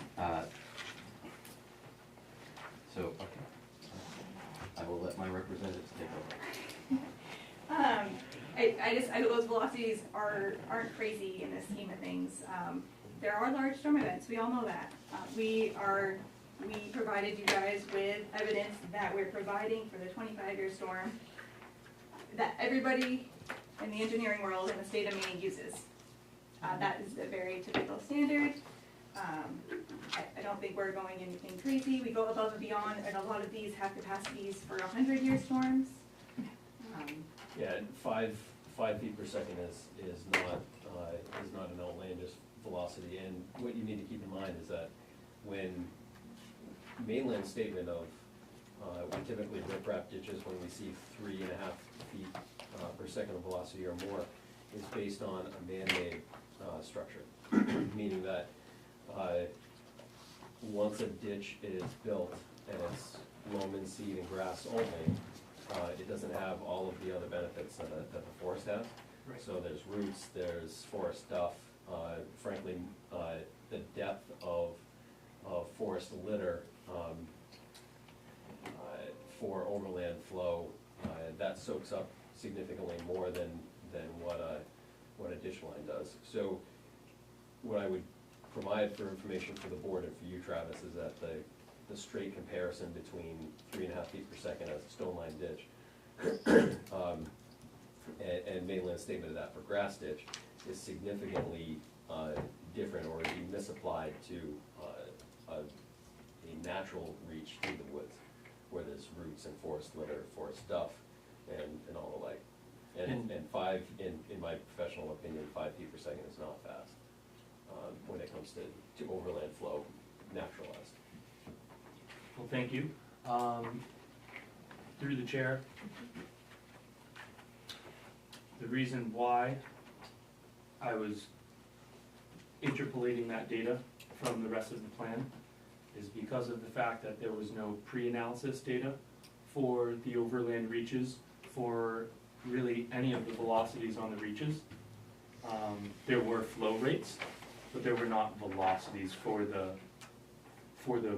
pre-development velocities, pre-development conditions. I mean, I'm sure these reaches are in there because they're modeled in my pre-development condition. It's hard to model apples to apples because it's gonna be after development. So we do our best to look at those analysis points and model backwards from there. So no, not every reach will be modeled in the same condition because it's changing after Okay. development. What's the label on the stream reach at the bottom there? This In guy, pre-development, yeah. A and B, A what? A and B. A and B? So I believe that reach 4R is coming down through that channel. Reach 4R would be like roughly here-ish. Yeah, coming off that. It's right on the other side of that stream buffer. So it's right here. Yep. So that would be like roughly right here. Basically where the easement to Quill Run ends. Oh, a little this way, but close. Well, that's not the easement, that's just the roughed in from the logging. The Gotcha. easement's along. Travis, is it your point that you would like to see this standard marked differently than it is? That is correct. Okay, and so your proposal, now that we are in the reconsideration, would you like to make a motion I would like to make a how motion. you would feel this should be marked? Is there anybody else that has questions either? That'd be good. Quick follow-up question. Did you clarify where the 25-year rainfall number came from? From the I referenced it in one of my narratives. It's from the DEP chapter 500. Okay, I thought it was somewhere, I just didn't remember. Yeah, and they have a website linking to it, and I provided that link. Okay. I don't remember what it was off the top of my head, but it's in the last revision. Okay.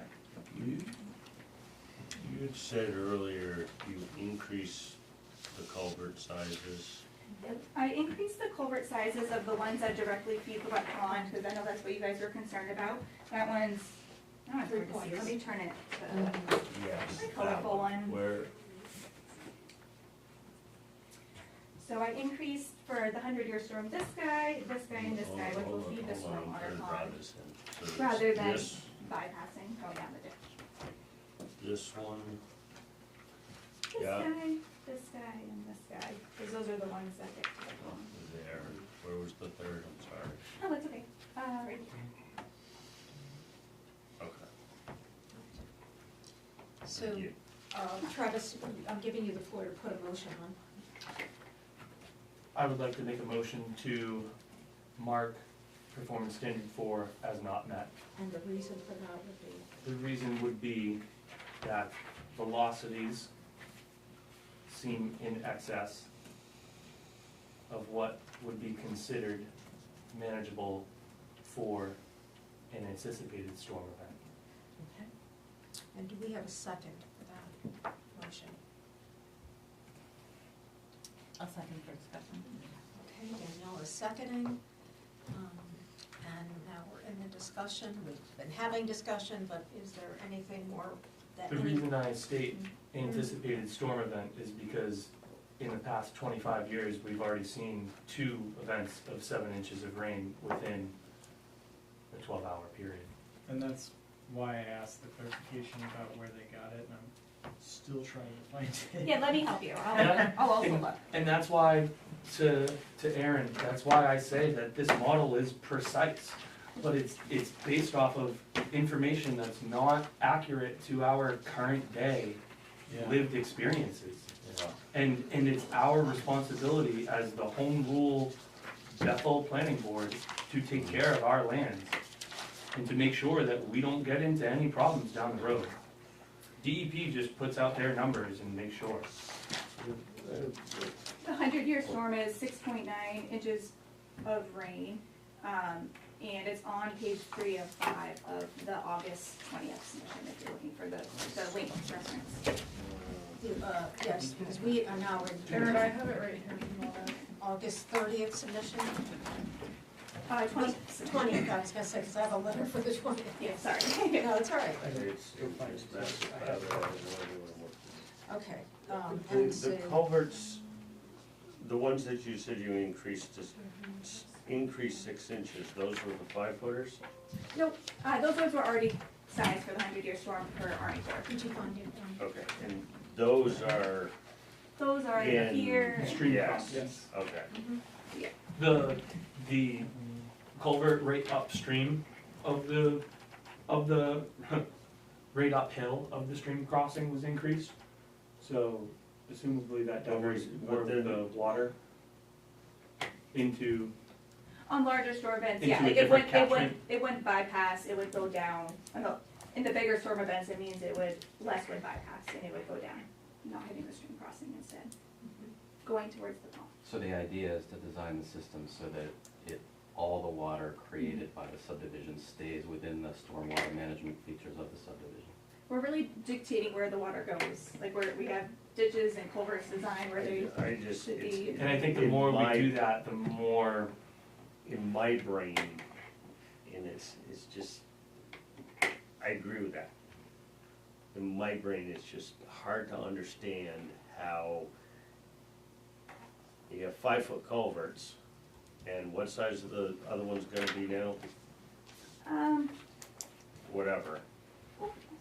I think, How all that comes in, and the pond is hopefully gonna catch all that, which we know it won't because the way the stream runs, it runs down towards the corner of Quail where the cistern is. yeah, and we're not claiming to capture the whole development, but we're capturing a large portion.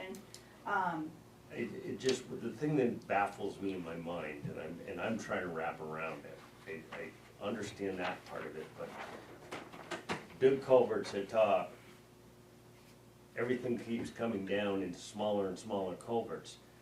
If you're doing a big culvert here and a small culvert here, this isn't gonna be able to handle this.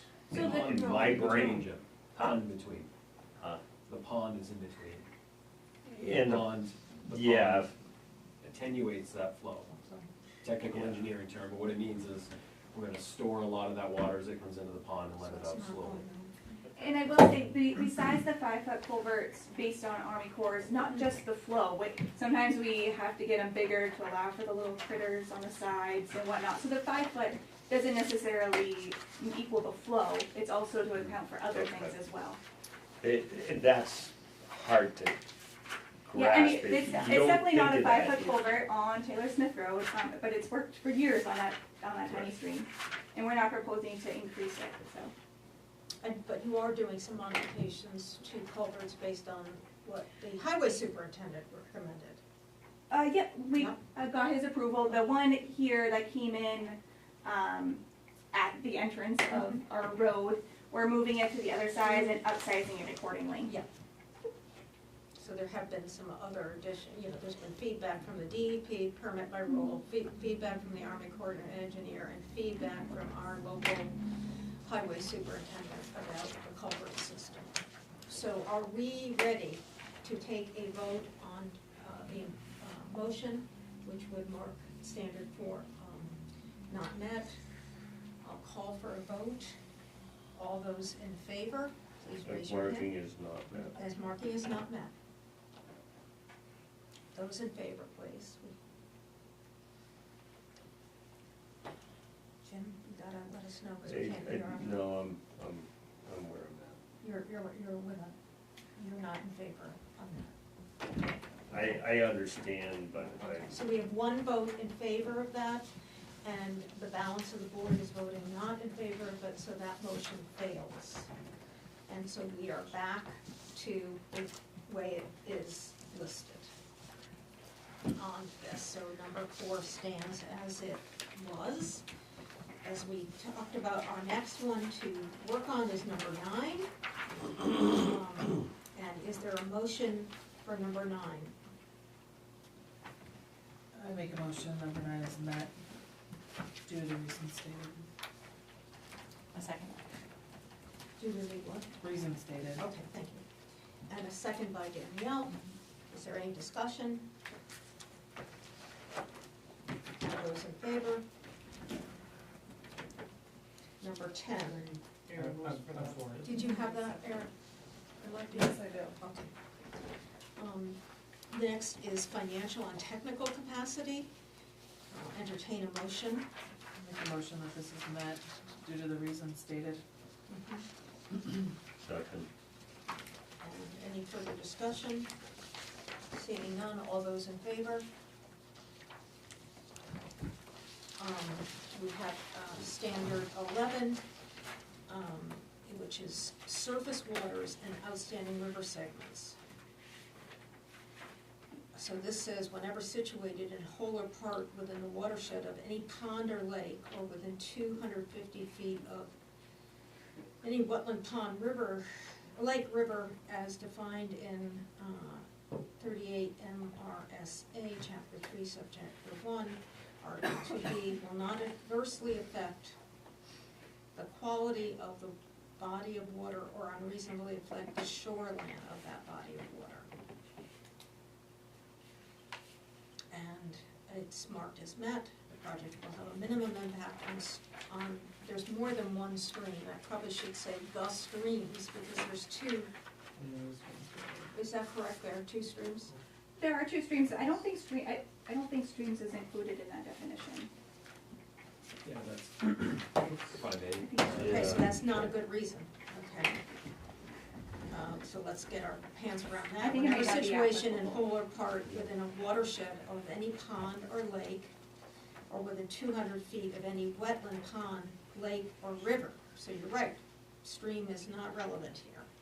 So Well, And that section references shoreline zone, Yes. so. I wanna make sure It's a that we get shoreline this zone. correct. Yeah. I would make a motion that this is not applicable as this does not, it doesn't, it's not in the shoreline zone. Okay, Most second that. so that is a motion by Brandy to mark it as not applicable because it is not in a shoreline zone. And, do we have a second? You second that, Jim? Yes. And all in favor of that, if there's any further discussion? No, seeing none, okay. Groundwater, number 12. I make a motion that this is met due to the reasons stated. Is there a second? Second. Travis, you're seconding? Any further discussion? If not, all those in favor? Okay, flood areas marked as NA. Parcels not located in a floodplain.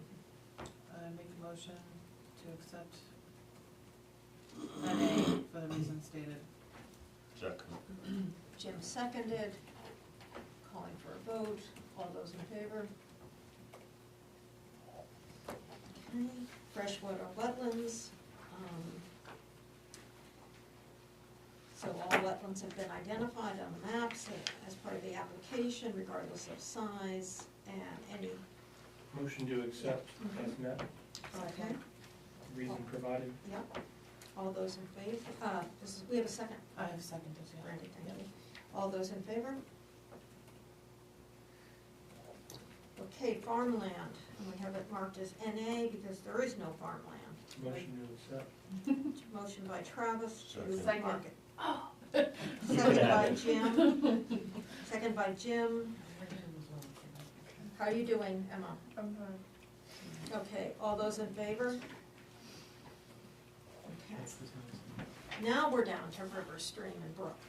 I make a motion to accept it as met for the reasons stated. Second. And this is where, I guess I thought there, it says the stream, I think it should just say for accuracy, the streams, because there's more than one. Everyone okay with that? Sounds great. Okay, so we're ready for a vote, all those in favor? Streams are identified. Could even say features. Okay,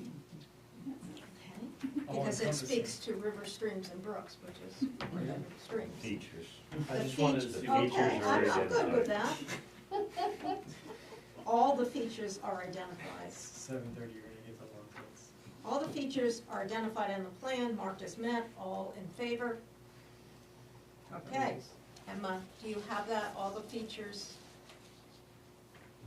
Can you restate it one more time? Yes, so the reason is, all the features noted have been identified on the plan. Okay, thank you. Okay.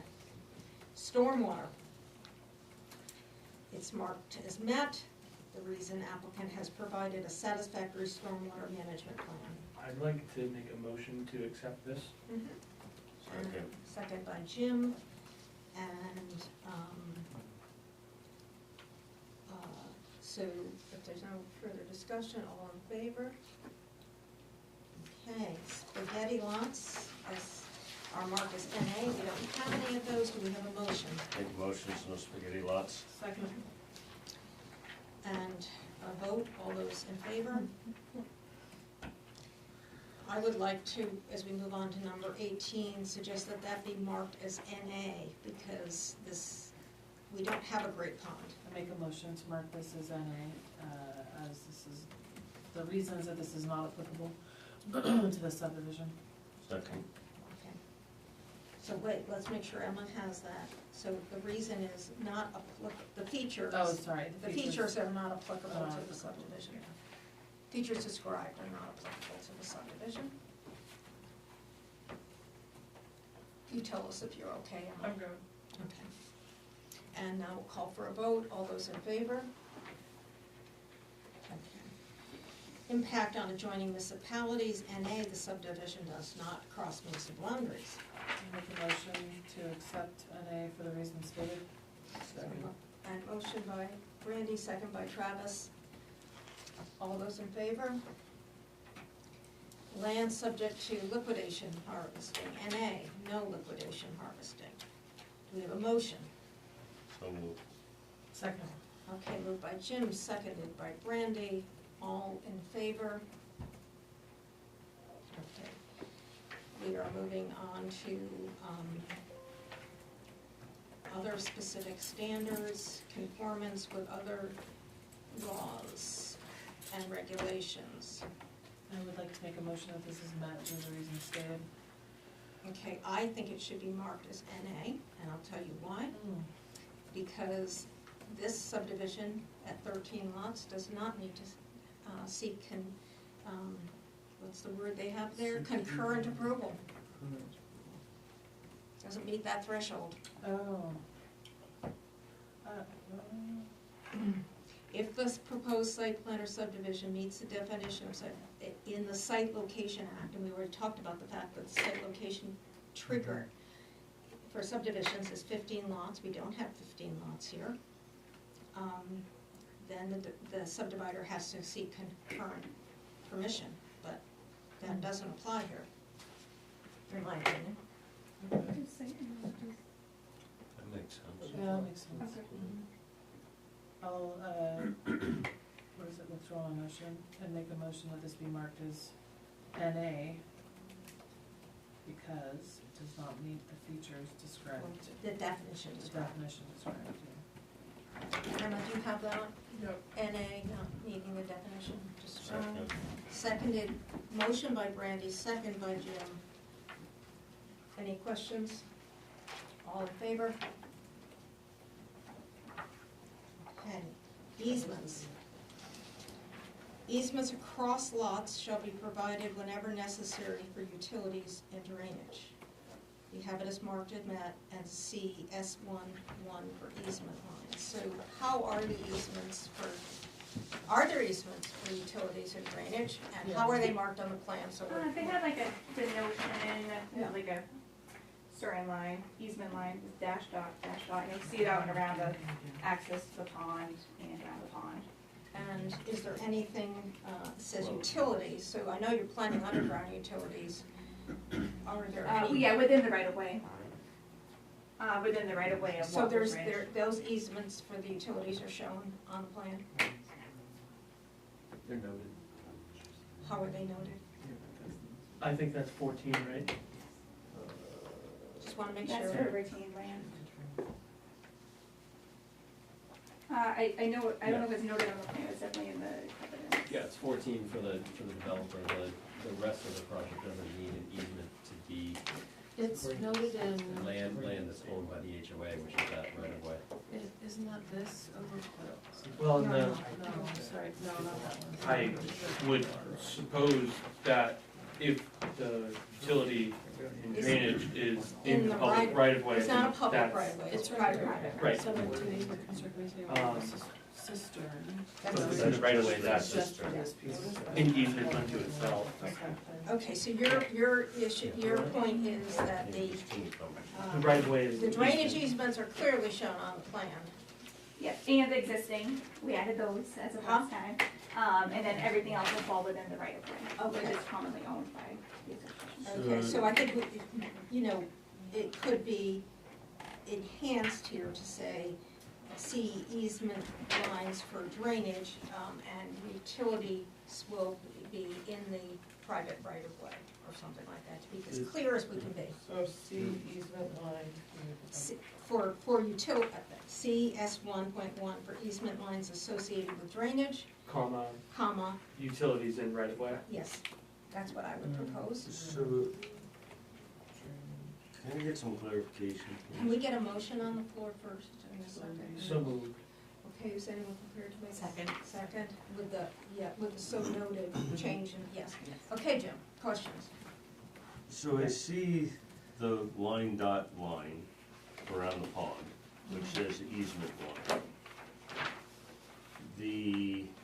I don't see that where you have the easement, or you have, I probably shouldn't call it an easement, the access off of Quail Run on That's the lot covered in two. the note on the subdivision plan, all the issues. What were I'm covered. going with is that line that's shown there says that it's edge of gravel, not easement line. Edge of gravel is dash, dash, dash, edge of Yeah. easement is dash, long dash. Yeah. but if you look at coming off of Quail, That's just edge of gravel in here. The actual note, for the accidents on Quail Run isn't a physical easement, it's noted, and that is number 12. okay, so I'm talking about where it comes onto two. Yep, So is this is that just, actually an easement? they have a legal easement to use Quail Run, but this is just denoting the edge of gravel, kinda like where it turns. Okay. That's the skid steer. Yeah, Okay, so the only easement that I see on here For drain. is around the pond, correct, and the existing ones. but where, Which are noted, right? Noted and around the cistern. okay, Yeah. okay. All right, so we're Thank set, and thank you, we're ready for a vote. All those in favor, and Emma, you have the revised reason. All those.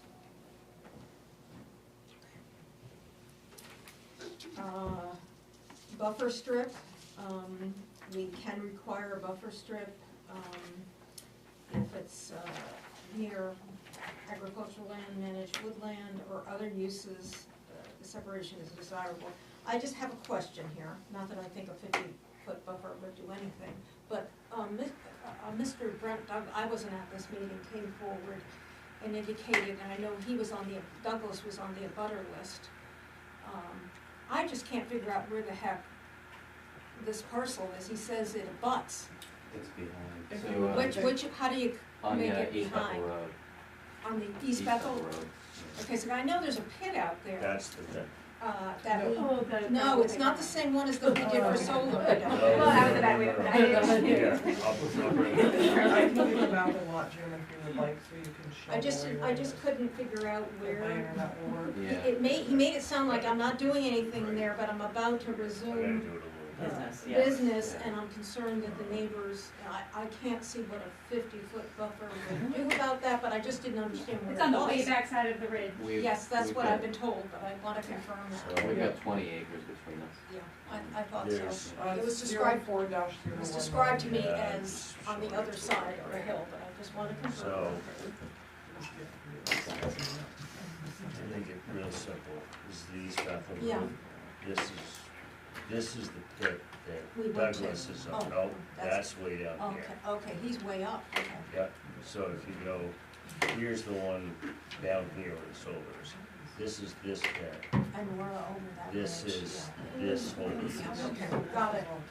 Huh? No, never mind, nothing later, I don't understand the concern. Well, he was Oh.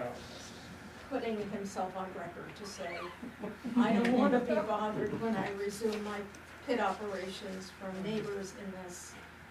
I'm just sensitive to it because I bought a lot in the subdivision that was near a gravel pit. It's not operating anymore, and I heard that was a big deal.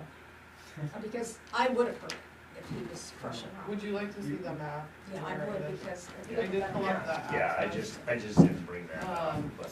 So these three lots, actually, this is like where the subdivision is, Yes. but the pit down here. Yeah.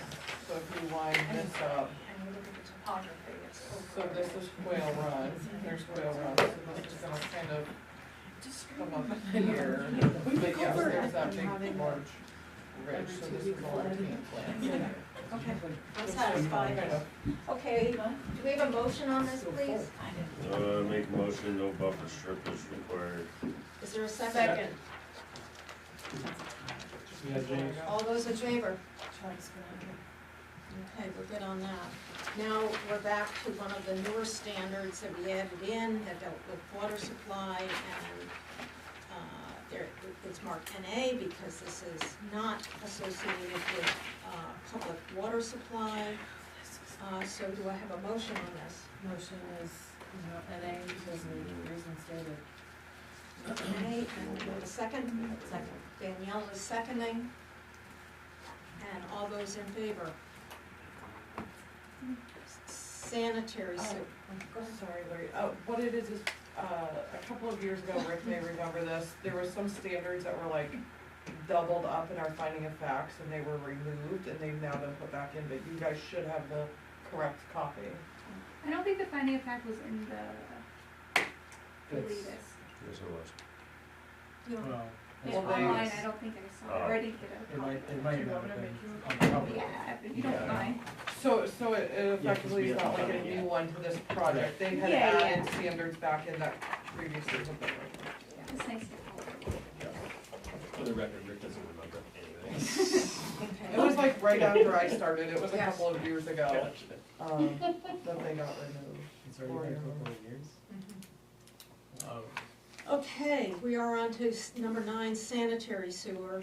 We have it marked as met, subdivision, but I think it should be I think NA. that should be Same. NA. Yeah. I I'd like to- concur, I'd like to make a motion to mark as not met for the reason listed.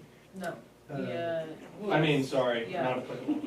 Wait, is this sanitary sewer? Yes. Correct. Yeah. Okay, and can you restate who motioned, just because I have to write for ours. Travis, motion not applicable for the reason provided. Okay, who seconded? Second. Jim, Thank second. Okay, All those in favor? thank you. Roads and streets. We have the, again, this is one of those standards that's getting clarified. So we have it as met. Subdivision will be serviced by private subdivision road. Road will be named and numbered once lots are developed. Motion to accept. And we have second, so it's Travis, Brandy. Oh, am I, okay, I think the, I'm writing it. okay. I think the definition should be the reason it's already been named. But named in accordance with the 911 system. Well, that's numbered. Is It there, says it has to be serviced by a private road or public road. Is there a I mean, reason- that's Go ahead. is there a reason we're doing each individual sub-item on this one, but we haven't been doing that for the others? It's the new. Because it has a separate met or non-met thing. Yes. Yeah, but that seems pretty arbitrary. Why are we doing that here? Why not just combine them all? We can Yeah. do that future, but let's use it as we have it, since there's no harm, no foul. Okay, so, are we ready for a vote? Are 10A? we changing it? Are we putting the name? No. Well, I mean, Jim's point is the road is named, but I don't know, does, the 911 system has to approve that name, do they not? I have to approve the road name as well as the numbering, so it probably will, the name of the road probably will change, Okay, which does not affect us in any way. okay. Okay. Just So we leave it the way it is, everyone's, so we're gonna vote on this, all those in favor? Okay, B says met, and the applicant has agreed to, will purchase a sign, a stop sign, at the intersection of the new subdivision road and Taylor Smith, as in correspondence from Emily, so Move is, that would be, yeah, as I would- written. as the reason is the applicant has agreed to install. Second. Yeah, I wanna make sure Emma has that, as applicant has agreed to install a stop sign, correct? It was on. I would the leave plan. it as any street Yeah, I was signs, gonna because they say, also have to they pay for agreed. the name of the Yeah, road. the other so- side. Oh, okay, Yeah, yes, they okay. agreed to Yeah. all the private roads. The applicant, Will Has purchase agreed. any required street signs. the applicant will purchase any required street signs. Yeah, Okay, we have a motion by, I've seconded. and seconded, who made the motion again, please? Jim. Jim, seconded by Brandy, all those in favor? Okay, then we have C, whenever a public road or street in a subdivision is proposed, its design shall conform to the standards of chapter 125. And Mark is, or I move That- motion, an A. Well, it's not AA, it's not a. Yeah, it's not a public road. It's not a public road. Oh, okay, they divided it, okay, my apologies. Second. Okay, all in favor? Okay, now we're on the private road, has to, I'm lagging, what did we just mark that as? we marked it as NA. NA because it's not It's a a public public road, we have no public road in Oh, this. gotcha. I was reading it as a street, like any street. No. Any Public street. road. Gotcha. Chapter 125 Public road. separates public road Okay. and private road standards, so, D says the, will comply with, Yep, I'm all on board, I just Okay, was confused by the or street, I didn't know if it was like a public street, any street, but I'm yes, I'd like to make a motion private Yes. street. to accept D as met for the reasons stated. okay, all those in favor? Yeah, second. Oh, sorry. Is there a second? Second. Oh, sorry. Aaron seconded. All those in favor? Okay, good. Are you not voting? I'm voting opposed to it. Okay. You're voting opposed that you don't, We're on D, right? Yeah. we're on D, and you Yeah. don't think they're conforming to those standards. Yeah, I think the steepness is way too much. But it's allowed under ordinance, you do understand that. And the It's- highway it's- superintendent has. I'm not talking about the highway superintendent, this is us. No, but I mean, We voted, we can move on. yeah, Yes. okay, we've- all right, just wanted to understand the reason, I don't need to be sorry. hassled with that. No, I'm not hassling you, but I just want to make sure I understood why you were voting no. Adequate off-street parking, Move Any? is, Yeah, move is met, I mean, second, move is. NA for reasons stated. Yes. Second. okay. All right, we have a motion and a Got you. second, all in favor? Probably for you to. I mean, there is technically off-street parking, right? No. No, We're- no, we're- that's a different, The designation just doesn't Yeah, include, Mhm. private driveways, I believe. yeah. It's, yeah. Oh, I mean, you meant by, Even if it's off-street parking, Yeah, perhaps I- it's not I off-street know, I parking. know. No, That, it's not, that's, yeah, that's business. Amendment. okay. And I think we now know why these were separated, because you couldn't necessarily find one mark all of them the same. So does that answer people's question on that? Because it's clear to me now, why we had to do it like I'd that. like to make a motion to accept F as met for the reasons stated. Second. Okay, so Randy motion, Jim second, all in favor? Okay, now we're on vehicular access. Sidewalks. Oh. I'd like to make a Yeah. motion, to accept, NA for the reasons stated. Second. Motion by Randy, second by Jim, all in favor? Okay. Vehicular access. Will have the capacity to accommodate additional traffic generated. They're talking about the access from Taylor Smith. Accessing it, but it was off of Where Taylor are Smith. you? I'm on vehicular access. Oh, I see, A, Yeah. okay. The applicant shall assume financial responsibility for improvements if necessary to accommodate traffic. Road improvements will be completed before any lot. Access to the new lots will be off a new private subdivision road off of Taylor Smith Road, which does have the capacity to accommodate additional traffic. Mark is met. Motion to accept it as met for the reasons stated. Randy has made a motion, Second. second by Jim. All those in favor? Oh, now we're on 12B, which is marked NA, which speaks to lot has frontage on two or more streets. Motion to accept as written. Second. All those in favor? Randy, second. Okay, additional improvements, we always leave this blank because we don't know if the board will require any additional improvements. The one we talked about requiring was Guardrail. the guardrails and the street sign. Okay, and so the stop sign. the stop sign's already been handled under street signs, right? The guardrail, we heard from the highway superintendent, and I did speak with him personally, I met with him personally, I wanna make sure, I wasn't there for a lot of the discussion. He indicated he didn't think in the current status that it was required. What he did say to me is, if, when the culvert work is redone, remember the standards he had for the culvert work, he said, I find the slope to be of concern, I may, then say, yes, a guardrail is appropriate, but he said, I can't make that determination now because, Okay, yeah, we won't be changing the side slope on the other side of Taylor Smith Road, we'll be just exiting a culvert, so I don't foresee that being an issue. but aren't you, you have to, We'll have to excavate it, but we'll, Yes. we'll match it into existing grade, so it's okay, feathered well, in. yeah, so, okay.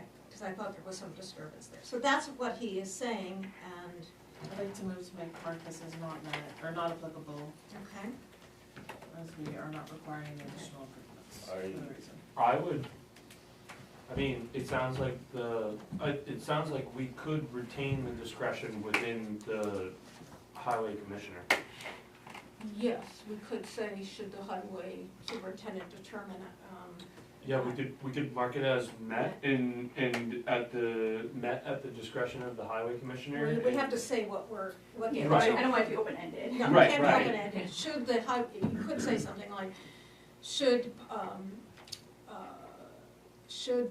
following the road work affecting Taylor Smith, the highway superintendent determines the conditions warrant a guardrail, the applicant will install it. Different from existing, or it should, because he's fine with the existing slopes. Yes, he Yeah, is. so if it differs from existing slopes in the worsening condition. Yeah. Then, yeah. So the language, It's gonna be inspected. I We have agree. Brandy's motion on the table, can we second and vote or have her amend it, just for the record, it's probably gonna be cleaner. okay, so we have a motion on to mark it NA. With no Yes. additional improvements as a reason. Yes, Yeah, and then who seconded that? No, I don't have it so we don't have a second, Second. okay. So So, Aaron just seconded it. Aaron seconded Okay, it. so can we, So let's have a vote on that, discuss, yeah, that's Discussion. or discussion on that. Thank We've you. been having discussion on it. I- As an alternative, Travis is Yeah. stating it could be marked met, and should the conditions, Should the Post- conditions at post- the discretion of the highway commissioner warrant a guardrail, it shall be installed. Can I ask a question? How would it be addressed if we didn't put that in? And well, I don't know the authority of the highway superintendent, but we do have the road commissioner in the room. So, I mean, I'm assuming that I don't know what independent authority he has to say, I'm finding this to be hazardous and I'm requesting an applicant within a subdivision plan to do this. We would request the opinion of an engineer. And when you do that, you're saying the highway superintendent and road commissioner would have the authority to request the developer to put it in if it came back? I don't know that. I don't think so. Okay, so if we can't, if they don't have the authority to do it unless we state that they need it, and he's saying under current conditions it's not Can needed. I ask one more question? Wouldn't you want to have an engineer or somebody also? I mean, I feel like we're intruding, that's all, that's my only, because I don't know that that person would have the studies to show that we would have to do it. Which person? The road commissioner, is that what we're saying?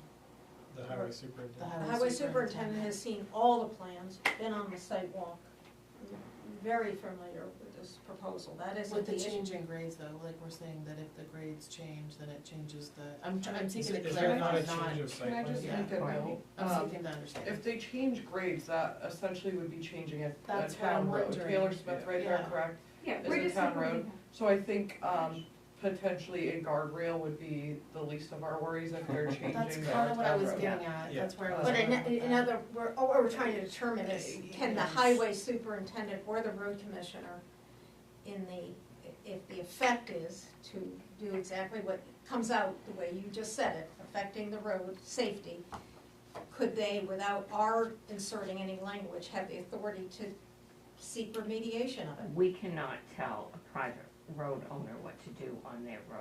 We do not have that authority. Well, This this is- But on our road. They're having to fix something on a public road. Okay. So this would be across Taylor Smith Road as you come out of the development. Sorry. Across Taylor Smith and then a guardrail.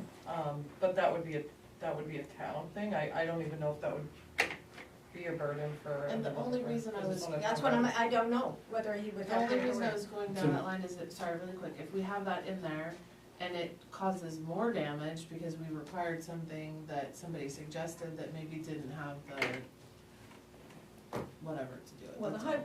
I know, I'm your just- question whether the highway superintendent can make a Unilateral, calculated. yeah, Well, that person, I mean, in my opinion, they If they didn't have the expertise, they would go to the road commissioner, and the road commissioner's always said they would seek a third-party thing, but it doesn't clearly, To me, If they can, they would though, we don't need it in here, Yeah. that's my point. so, when I was listening, it sounded like the highway superintendent did not want the guardrail for snow clearance purposes. Right. Actually, what I. So, at this this was safety new- sliding off, coming out of the new entryway, there was a representation that there could be very difficult icing conditions there, So and with he this, said, no, I don't think that's an issue. so with this new information that you disclosed tonight as the chair, that sounded like, I don't know, it sounds like he wanted some He's- form No, of discretion. no, He's all just- he's He's just just representing. saying that, based on the current site plan and the way everything's Everything's right now, good. everything's fine, and just like you Great. said.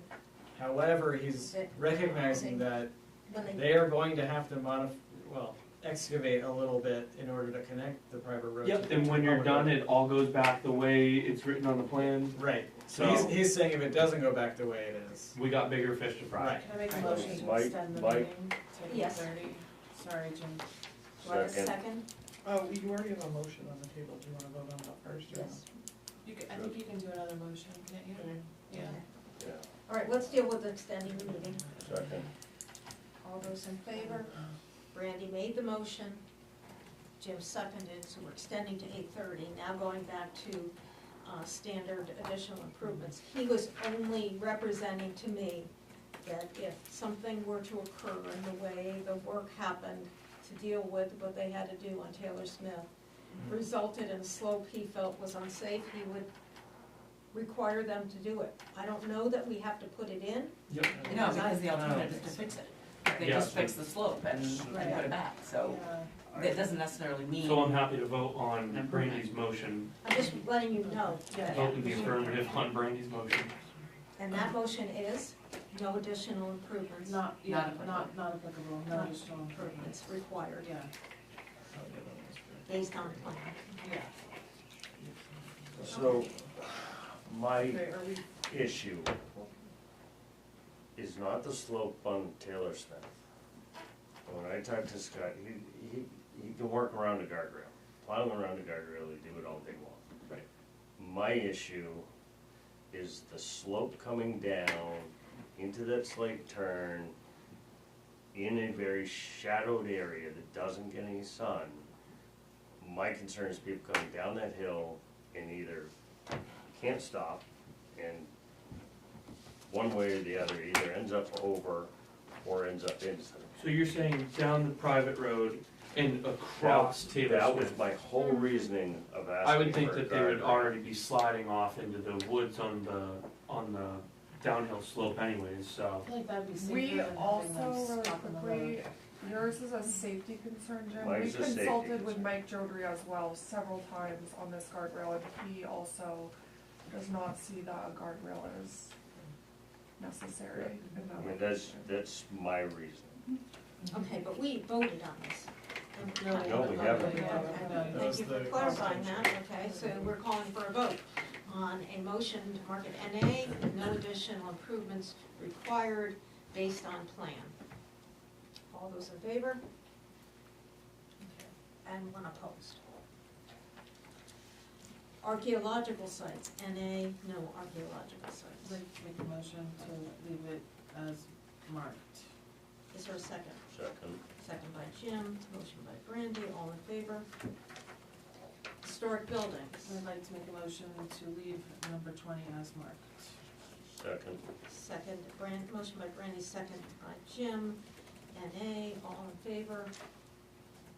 Okay. Now we're getting into some additional standards regarding lots. To leave 21 A and B as marked. I'd like to make a motion to leave 21 A and B as marked. Okay, and that is met, and the reasons are provided there. Yep. Is there a second? I'll second, but I don't think the reasoning is correct. Okay. So, Uh, discussion, what would you change it to? The lot size is appropriate, well, that's fine, I just, saying the lot lines are straight is not. I don't think that's accurate. Yeah, there are some curves just based on the radiuses gotcha. of them. So I would just take out lot lines are straight. I'll amend my motion to leave it as marked as met, removing lot lines are straight and leaving the reason stated as lot size is appropriate for the subdivision and planned uses. Second. We say, Lot lines are light appropriate. lines and lot sizes are Yeah. appropriate for the Lots are appropriate. Well, this specifically speaks to lines and size, so, I Yeah, don't, we can say lot lines are appropriate for, Both. what would you, So can Brandy restate the motion Yes, once you yes. guys figure that out? Yeah. I will. I mean, that's fine, Go ahead and- lot lines and lot size is Alright, so appropriate. let me, yeah. restate it? I would like to restate the motion as met, because the lot size, width, depth, slope, and orientation, and the minimum setback lines are appropriate for the subdivision and its planned uses. Definition. And that is over here. You could make that simpler by just saying I the tried. standards, No one wanted the to. standards, The lot Have lines been and met. The dimensions. standards have been met, yeah. standards. Standards are, I would just leave it how Brandy originally stated. What she just said, with no slope, size, width, whatever it was. Okay. And then Jim said that. Do you have to vote? Do you have to vote? Yes. All those in favor?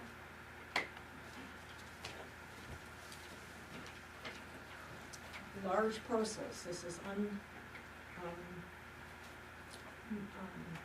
we asked the applicant about this, and we had, there's in the letter from Emily, you dated September 20, September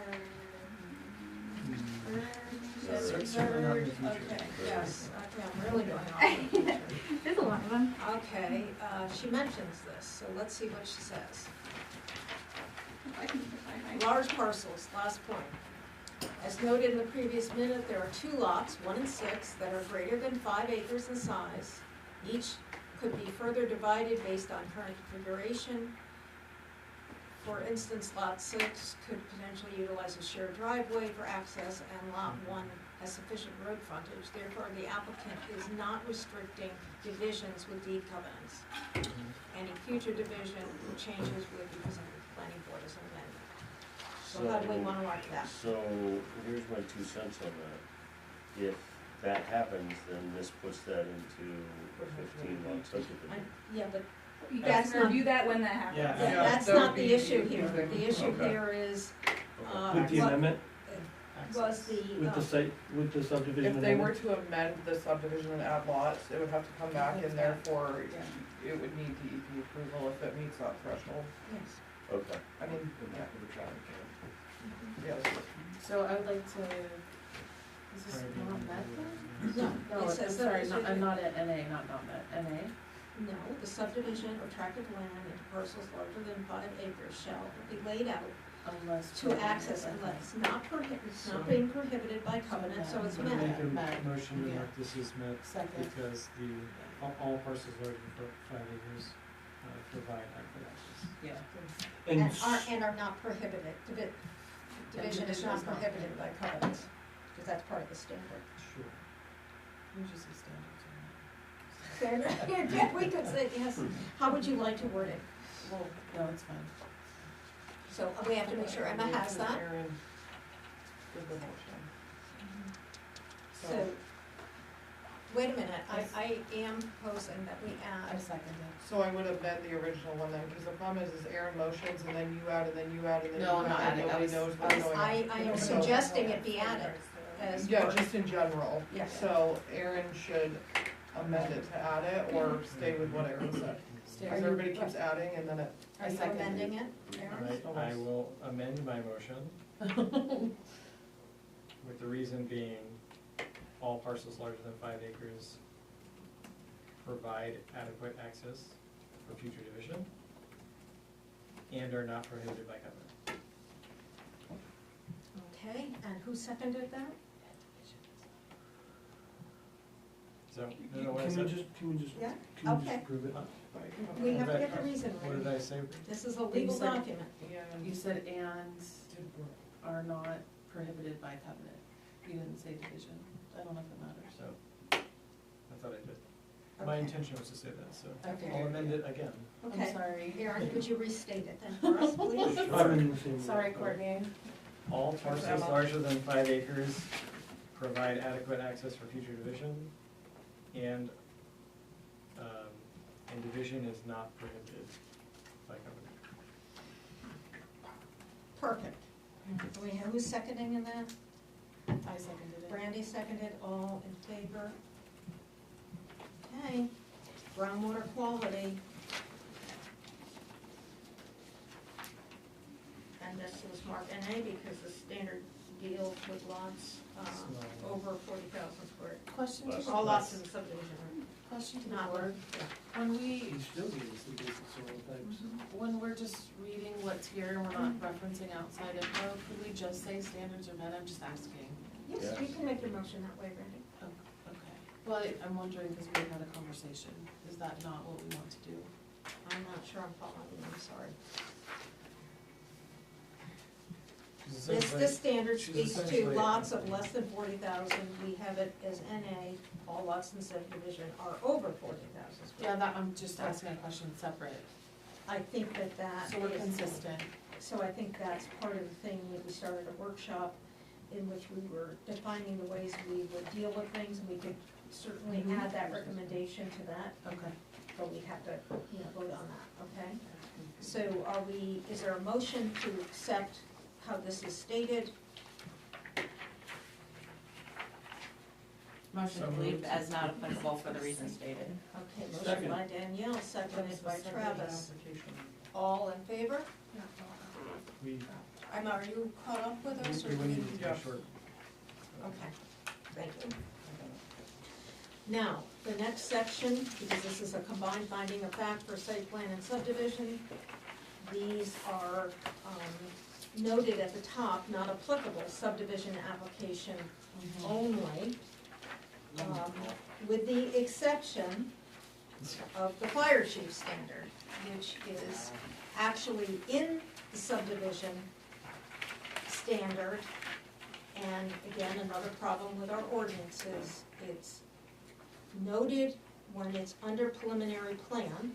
We don't have a preliminary plan here, but when it goes to final plan, which is what we're dealing with, it says, in addition to everything required for preliminary plans, you do this. But that answer does not,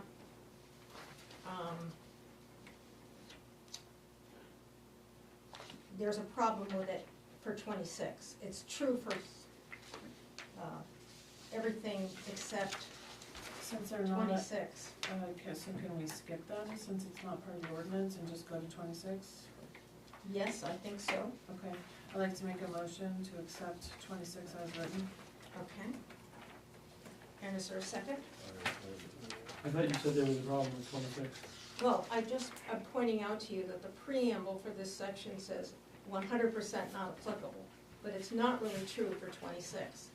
Because 26 is covered in the subdivision ordinance. The way it's framed right now, you have to find it under preliminary plan, but the way the ordinance is structured, preliminary fine. plan carries I'll over to second. final. I just want you to understand that. Did Another somebody area second for that? process improvements. Yeah, Yes. he's- Yeah, I seconded. Workshop. We're gonna, so we have a motion and a second on the table. Emma, are you clear for the motion? And do we have any further discussion? Jim?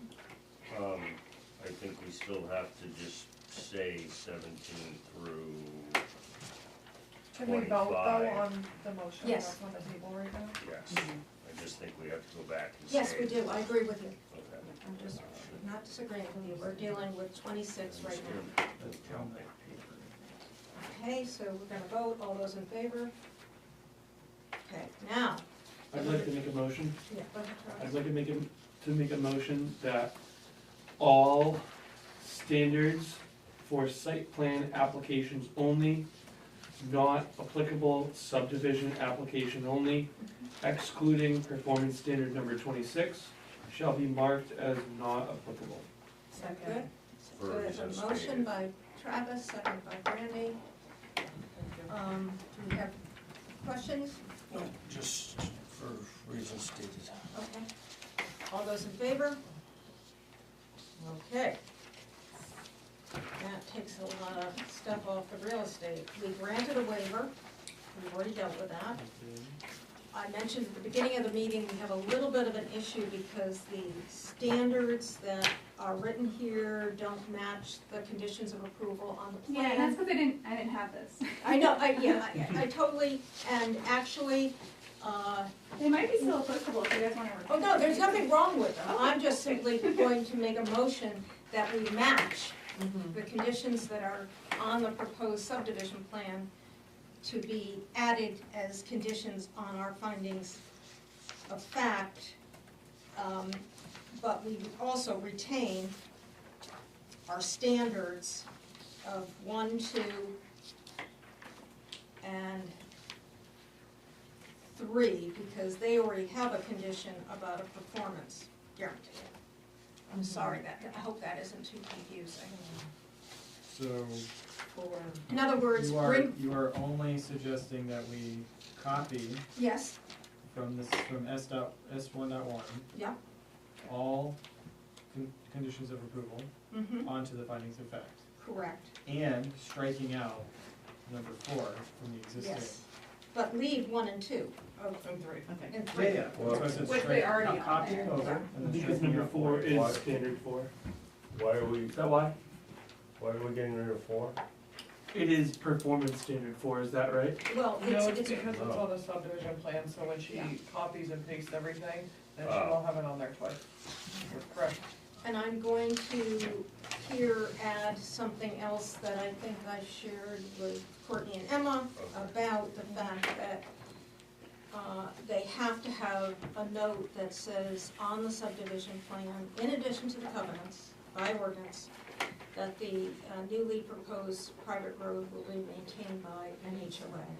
So that has to be a condition of approval. Where in the ordinance is that? Okay. We tried looking for it earlier. Okay, I will find it for you. I can't remember if it's in 150 or 125, but hold on, it's there. Send it all in a second. Motion. Second. Did you make a motion? Well, she's still I- adding. Oh, I don't and know. you were adding clarity. She had questions. Yeah, I did not understand the motion, so I, No, nobody Seeking seconded clarity yet prior to- because okay. we're trying to look this up. Hold on. It's right here. I have it. Do you have it? Thank you, Courtney. No, My I, internet's just really slow, so I may not be able to pull it up. What number Is it in subdivision? Yep. What is it? if you know, Aaron, we're in the market for a new chair in a month. Just saying. Yeah, That's very I correct. got- What section? I got a 20-month-old and a 2-month-old. I don't think that's gonna happen. Sounds like you're Courtney, what? Sounds like you bringing need a forth night the away. next generation of government Over officials. here. Looking for Yeah, let me excuses to burn get out that of the night house. off. Okay, quiet, quiet. Well, hold on. Sorry, it was me. Higher. Hold on, our internet's just really not good. Restrictive covenants, that's about the road maintenance. But it has to be shown on the So we plan. I'll find it, filed- 'cause I've got it flagged Yeah, I got it. somewhere. Right here. Yeah. Okay, here it is, J, 150-5. 3, information on subdivision. J says, responsibility for maintenance of roads and ways and the administrative structure for professional funding of private road and other improvements shown on the plan and state in any restrictive covenants, registered, which are registered, what they think. So that has to be added. Where's that? Right here. The page in our ordinance, Oh, wait, no, I lied. The wrong J. this is in the 150-5. ordinance. It may not be on your findings of fact. Are you looking at your findings of fact? I didn't- No, this is in the Bethel Code. So it's under information on subdivision, 150 dash 5C, C. 3J. J. J. Gotcha.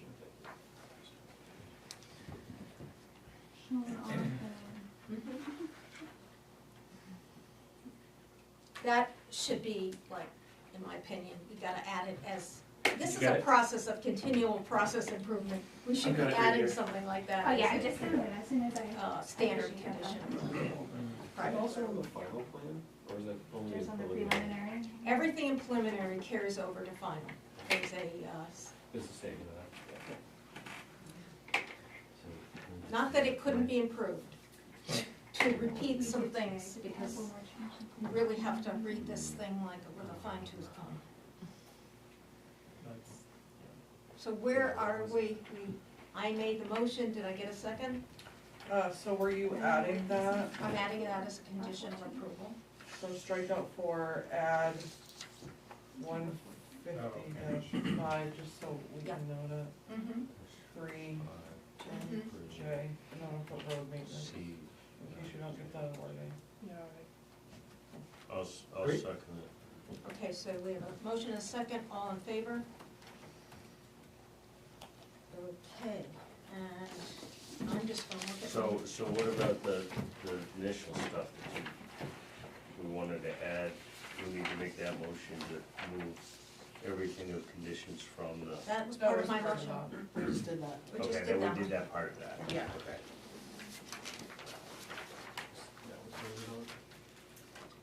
The word easement, yeah. Okay. I mean, one of the things I was going to suggest in somewhere in this whole thing is there's a series of conditions. You have what IF&W have said, you have what Natural Resources said, you have the letter from the highway superintendent, and there's one other, I felt like the way we dealt with these findings of fact, that those documents are not really referenced anywhere in our findings of fact, and I think they should be. Mm-hmm. So we could add a condition that simply says, all conditions imposed by IF&W, the State Natural Resources, by the permits issued by IF&W, Natural Resources, and the So we do, requirement. Could you? What do you have there? it does say supporting documents submitted, and we didn't get a permit from IF&W, we just got a recommendation. So there's Yeah, no. that you agree to, yeah. So what does that say? Help me out here.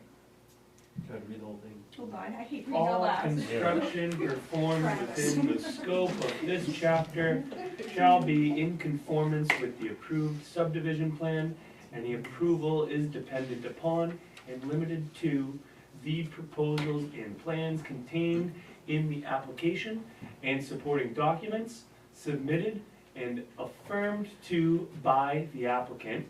Any variation from the plans, proposals, and supporting documents which may affect approval Okay, standards on more than is one. subject to the review of the planning board prior to implementation. Thank you Okay, for I just saving wanted me to make from sure that. that we captured that, because oftentimes from these state agency things, we never get anything that says you have to do it. I like that supporting documentation, because that leaves Yeah, it it's good. pretty Yeah. open. Yes, it does. Okay, my last thing is, our applicant has graciously agreed to third-party inspection of the roadway.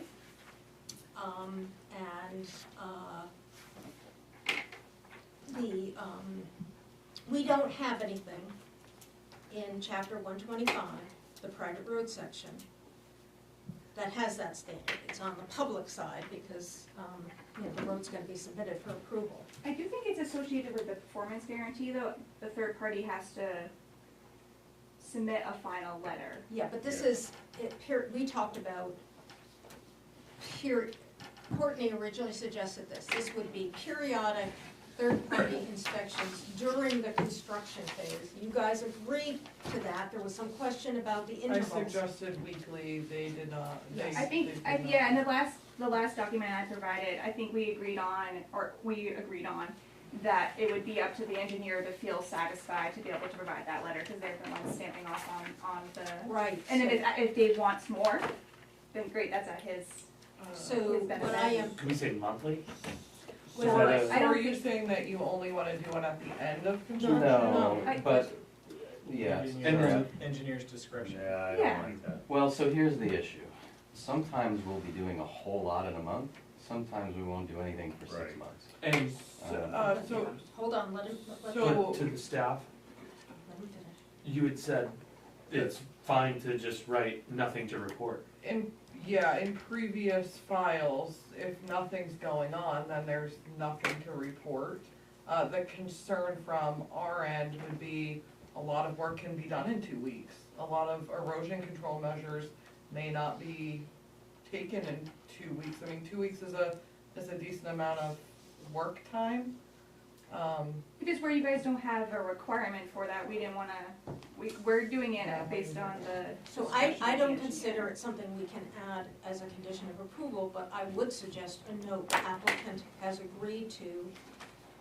Well, I think it's in regards to the performance guarantee, it's releasing that. No, because that's at the end, Emily. And the engineer has to attest to what's being built, so it's at their discretion and their stamp. No, I get that part, but I mean, you don't get the, or maybe I'm not being clear, you don't get the kind of report that I understand happens when you have these interim during the construction phase. We know to release the performance guarantee, there's a third party thing that's in the statute code book. We're talking about the agreement that you have made because you thought it was in your best interest to make sure that as things are going on, and the only, but it is something you're agreeing to. We don't have a standard, so it can't be in the conditions, but it could be a note that the applicant has agreed to periodic third-party inspections at their cost at an interval to be agreed upon with the highway superintendent and code enforcement officer, is how I would put it. And could that be a supporting document affirmed to by the applicant? What, help me with that. Well, there's not, Because There is, it's in, like, so long as we have it it's in writing. in one of Well, Emily's I letters, don't want somebody driving out just to look at the land if we haven't. so I just don't know how to deal with So that's that gonna be- whole thing. It is, the agreement to do it is in Massive one of the letters, over but the we course don't of have an agreement about the During active About the operations. frequency. Yeah, and I did address that we- in the latest letter Less. about the frequency. Weekly's a lot. if we don't, This could we don't escalate have costs anything in like our- crazy, I'm sure. in They our gotta drive here, code they gotta look about at it, they this. gotta write a We letter, can't make it's it a like condition 4 of hours of work. approval. correct. It's So $1,000 a week. We can make it a note on the Yeah, plan. yeah, I understand. But if we don't have anything in our code and you wanna make a note Yeah. on here, Mhm. why are you forcing them to have a frequency? Because it seems to me that the way I understood it is that you have, if he's doing periodic, you could use the word periodic, and Is that in the, what they had submitted? they have it, Emily, do you remember which letter it was? So I readdressed it in the latest, I don't know that it was addressed in the latest. it was, it's just on the first page, or first on the second page. Frequency, Let's get there.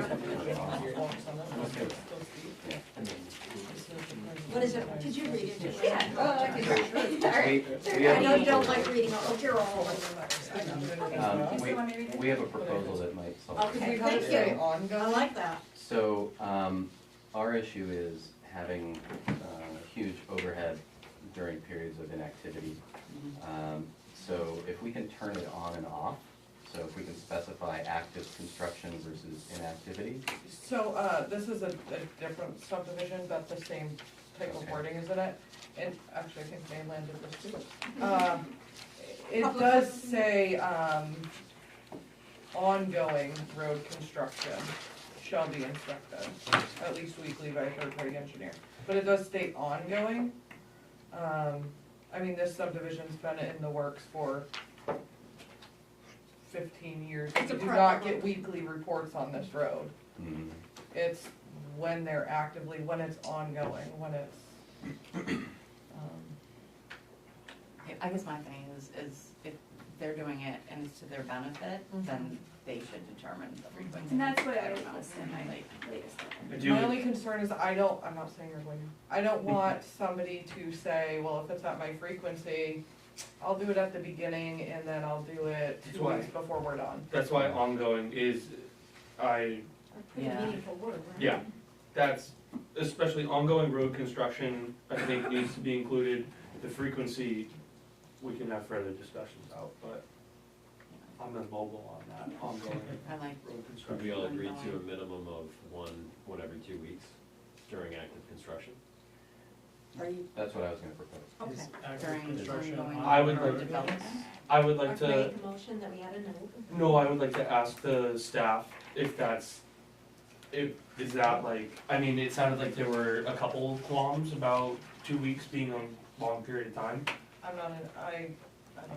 I'm just saying previously it's been weekly. If the board and the applicant agree on 2 weeks, fine, I mean, I'm not an engineer, so And the engineer will also have to feel comfortable with it as well. Like, is, Yeah. Yeah, cause it is a third party stamp. Yes. yeah, but, so they have to attest to it. It might be, that's why I left it kind of open-ended at the inspecting applicant and inspecting engineer's discretion. could we agree with ongoing road construction? Could we do something where it's agreed upon at that time? So if I know road construction is going on and you're going to be doing like, Culvert. yes, maybe it's inspected Grading. weekly because that's a little more involved. But if you're grading and not really doing much, that's gonna involve erosion control. So I don't know. I understand, Yeah. your concern, and I actually We have have the same 5 concern. minutes warning here. Yeah, okay. I don't wanna do too much work beyond if there's a problem, we need to fix it so that we don't waste time. My concern with what you just proposed is that once this is approved, I have zero leverage, because you won't approve us to start construction unless we agree to what you want. Right? I mean, to be fair? Yeah. And Yeah, unfortunately, I open-ended think like is different. sometimes Yeah. though, you may not need weekly inspection. I think Yeah. unfortunately that's where we're at, is sometimes you may not need weekly. Could we say at the engineer's discretion? That's what I said. That's, Oh, is so that what you said? Emily, let's. I would feel more comfortable with at the third-party engineer's discretion. Yeah. Cause they're the ones signing it at the end, and if he wants it more, Emily, Well, they're remind us they're gonna what know letter if that's there's in. a lot going on one it's week on where the they should September be there. No, I wanna be Sure. a good partner with you on this. I'm not looking to skirt any sort Yeah. of oversight, it's I'm gonna make a just, motion, yeah, that's not. I'm gonna make a motion that we extend the night to 8:45. Okay, is there a second? Second. All in favor? Oh, I was gonna say 8:40 if you got me. All right, so Emily has language here. Let me find my place here. Oh, here it is, sorry, okay.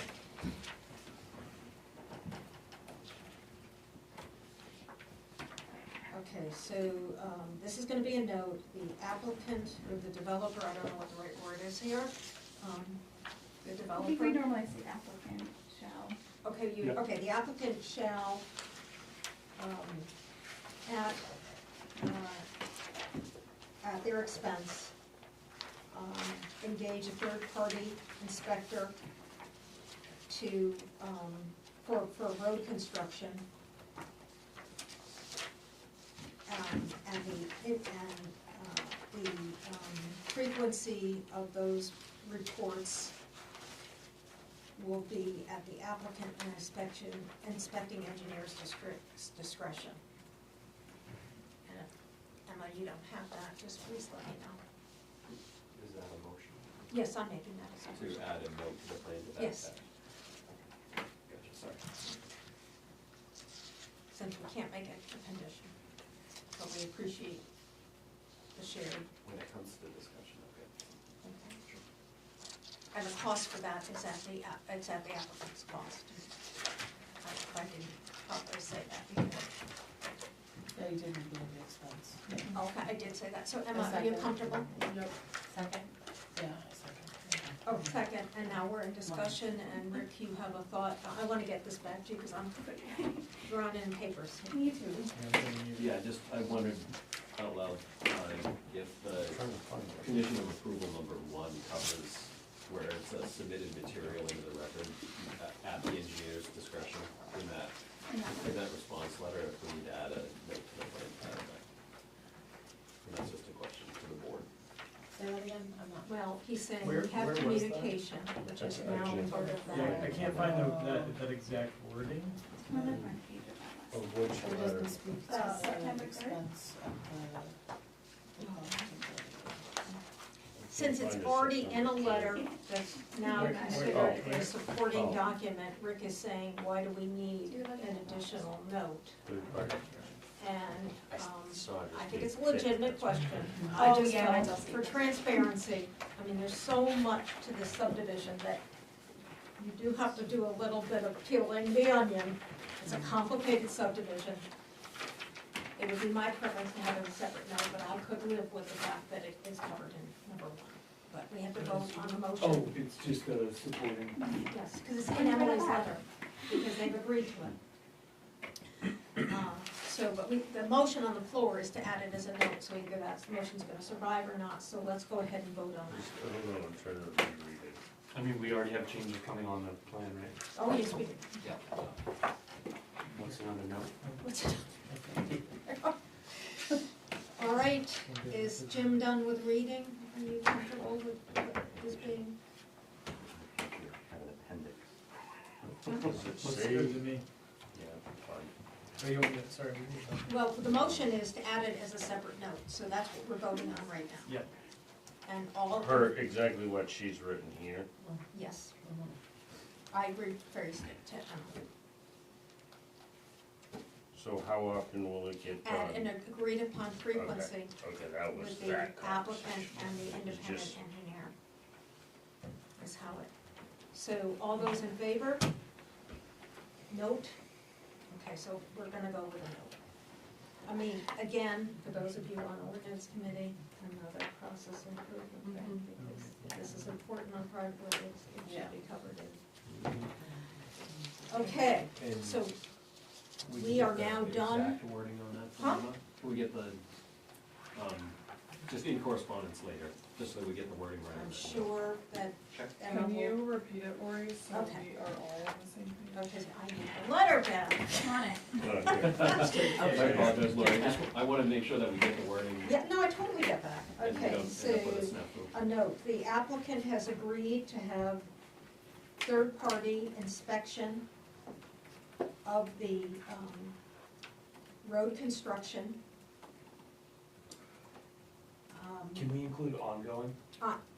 Okay, the I know it's different from the letter, but The applicant, so we voted on something, and I'm rereading the motion, and we're changing the motion, so this is not a good thing. I don't think we voted yet. We haven't Oh, voted yes. yet. We- Yes, yeah, we did. Yes, we did. We did vote on that already, so, but I'll, Emma, can you help me with what you've captured of what I said? That the applicant shall at their expense engage a third-party inspector at the agreed upon frequency, and then, For, I kinda- for, during the road construction? yes. during is also good. Okay, so is everybody comfortable that that's the motion? Rick, are you getting that? I have to admit, I got a little bit lost, but it, Emma has if it. Emma's yeah, got she's it, on we it. can email back and Okay, forth and just make sure we get yeah, the wording okay. correct, so. We have now, at least by my checklist, we have all the conditions, we've dealt with the finding of fact, we're at the point in time, congratulations, we're going to make a motion to, I make a motion to approve. the findings of fact, as drafted. Oh, Yeah. you I guess we have to do that first. Yes, And I don't get to make the cool motion. I make a motion to approve. wait a finding minute, facts drafted. Aaron You has can the have floor, it. Aaron has the floor. No, I'm gonna do this one. I make a motion to approve the findings of fact, as Drafted. drafted. Second. Seconded by, who's duking that out? Travis. Travis is getting the second. All those in favor? Okay, that's unanimous. Now we must, Here's your big moment, Erin. the question I have is, since we have a meeting tomorrow, can you guys speedily get us back the corrected subdivision plan, and we'll make that motion then? I think that's good. Yeah, we can drive it over tomorrow. And then at that, are we I think okay? you can vote to, approve it, Contingent. then- And then we can mail it, and that would be great. On, Or we yeah, can- contingent on the changes discussed on the subdivision plan, I've signed the post. Same. we Oh, don't yeah. love to do it, but it can be done. Okay, so we So would in this make a situation, motion yes. to approve the subdivision plan incorporating all the changes and corrections noted in this evening's meeting. I would love to summarize those just to make sure we're all on the same page. Okay. That was adding the word easement to number 14, Correct. and then adding the conditions of approval, keeping like the 1 through 3 of your findings of fact, plus the third-party inspector and our additional ones. Is No, that- it's No, not a condition of approval. Third-party inspection is Just a a no, note, just a note, because we yes. don't have the authority to make Yep. it. Okay, So, and that was it, so I think? what she's proposing is that the other three conditions of approval go onto the site. Yes. Okay. Which I think they're already Just to make there. that clear. Just the But way she you're- worded it. yeah. Okay, just wanted to make sure I got everything. There was nothing else? J, 150-5, Oh, yes, Three. you didn't pick up J. a good point, Travis, the fact that the new private road being constructed will be owned and maintained by a Yes, thank you, homeowners Travis. association. Okay. And that's why I recap. Okay, so with that understanding, is somebody prepared to make a motion? so moved. Just, oh, It's gonna be moved by Travis, it's gonna be seconded by Second. Aaron. All those in favor? Okay, this has been a lot of heavy lifting. I appreciate the willingness of the applicant and the applicant's staff to work with us on this. A lot of issues that we haven't encountered in previous subdivisions. It's going to enable us to identify the issues we have with our own ordinances and work with the ordinance committee to make them cleaner on behalf of future applicants and this board. So I want to thank you for that. And if Mitch was here, we'd be here until midnight, at least So, under his prediction. So, Oh, to the same end, I realize what level of effort you all put in, diligence and, care.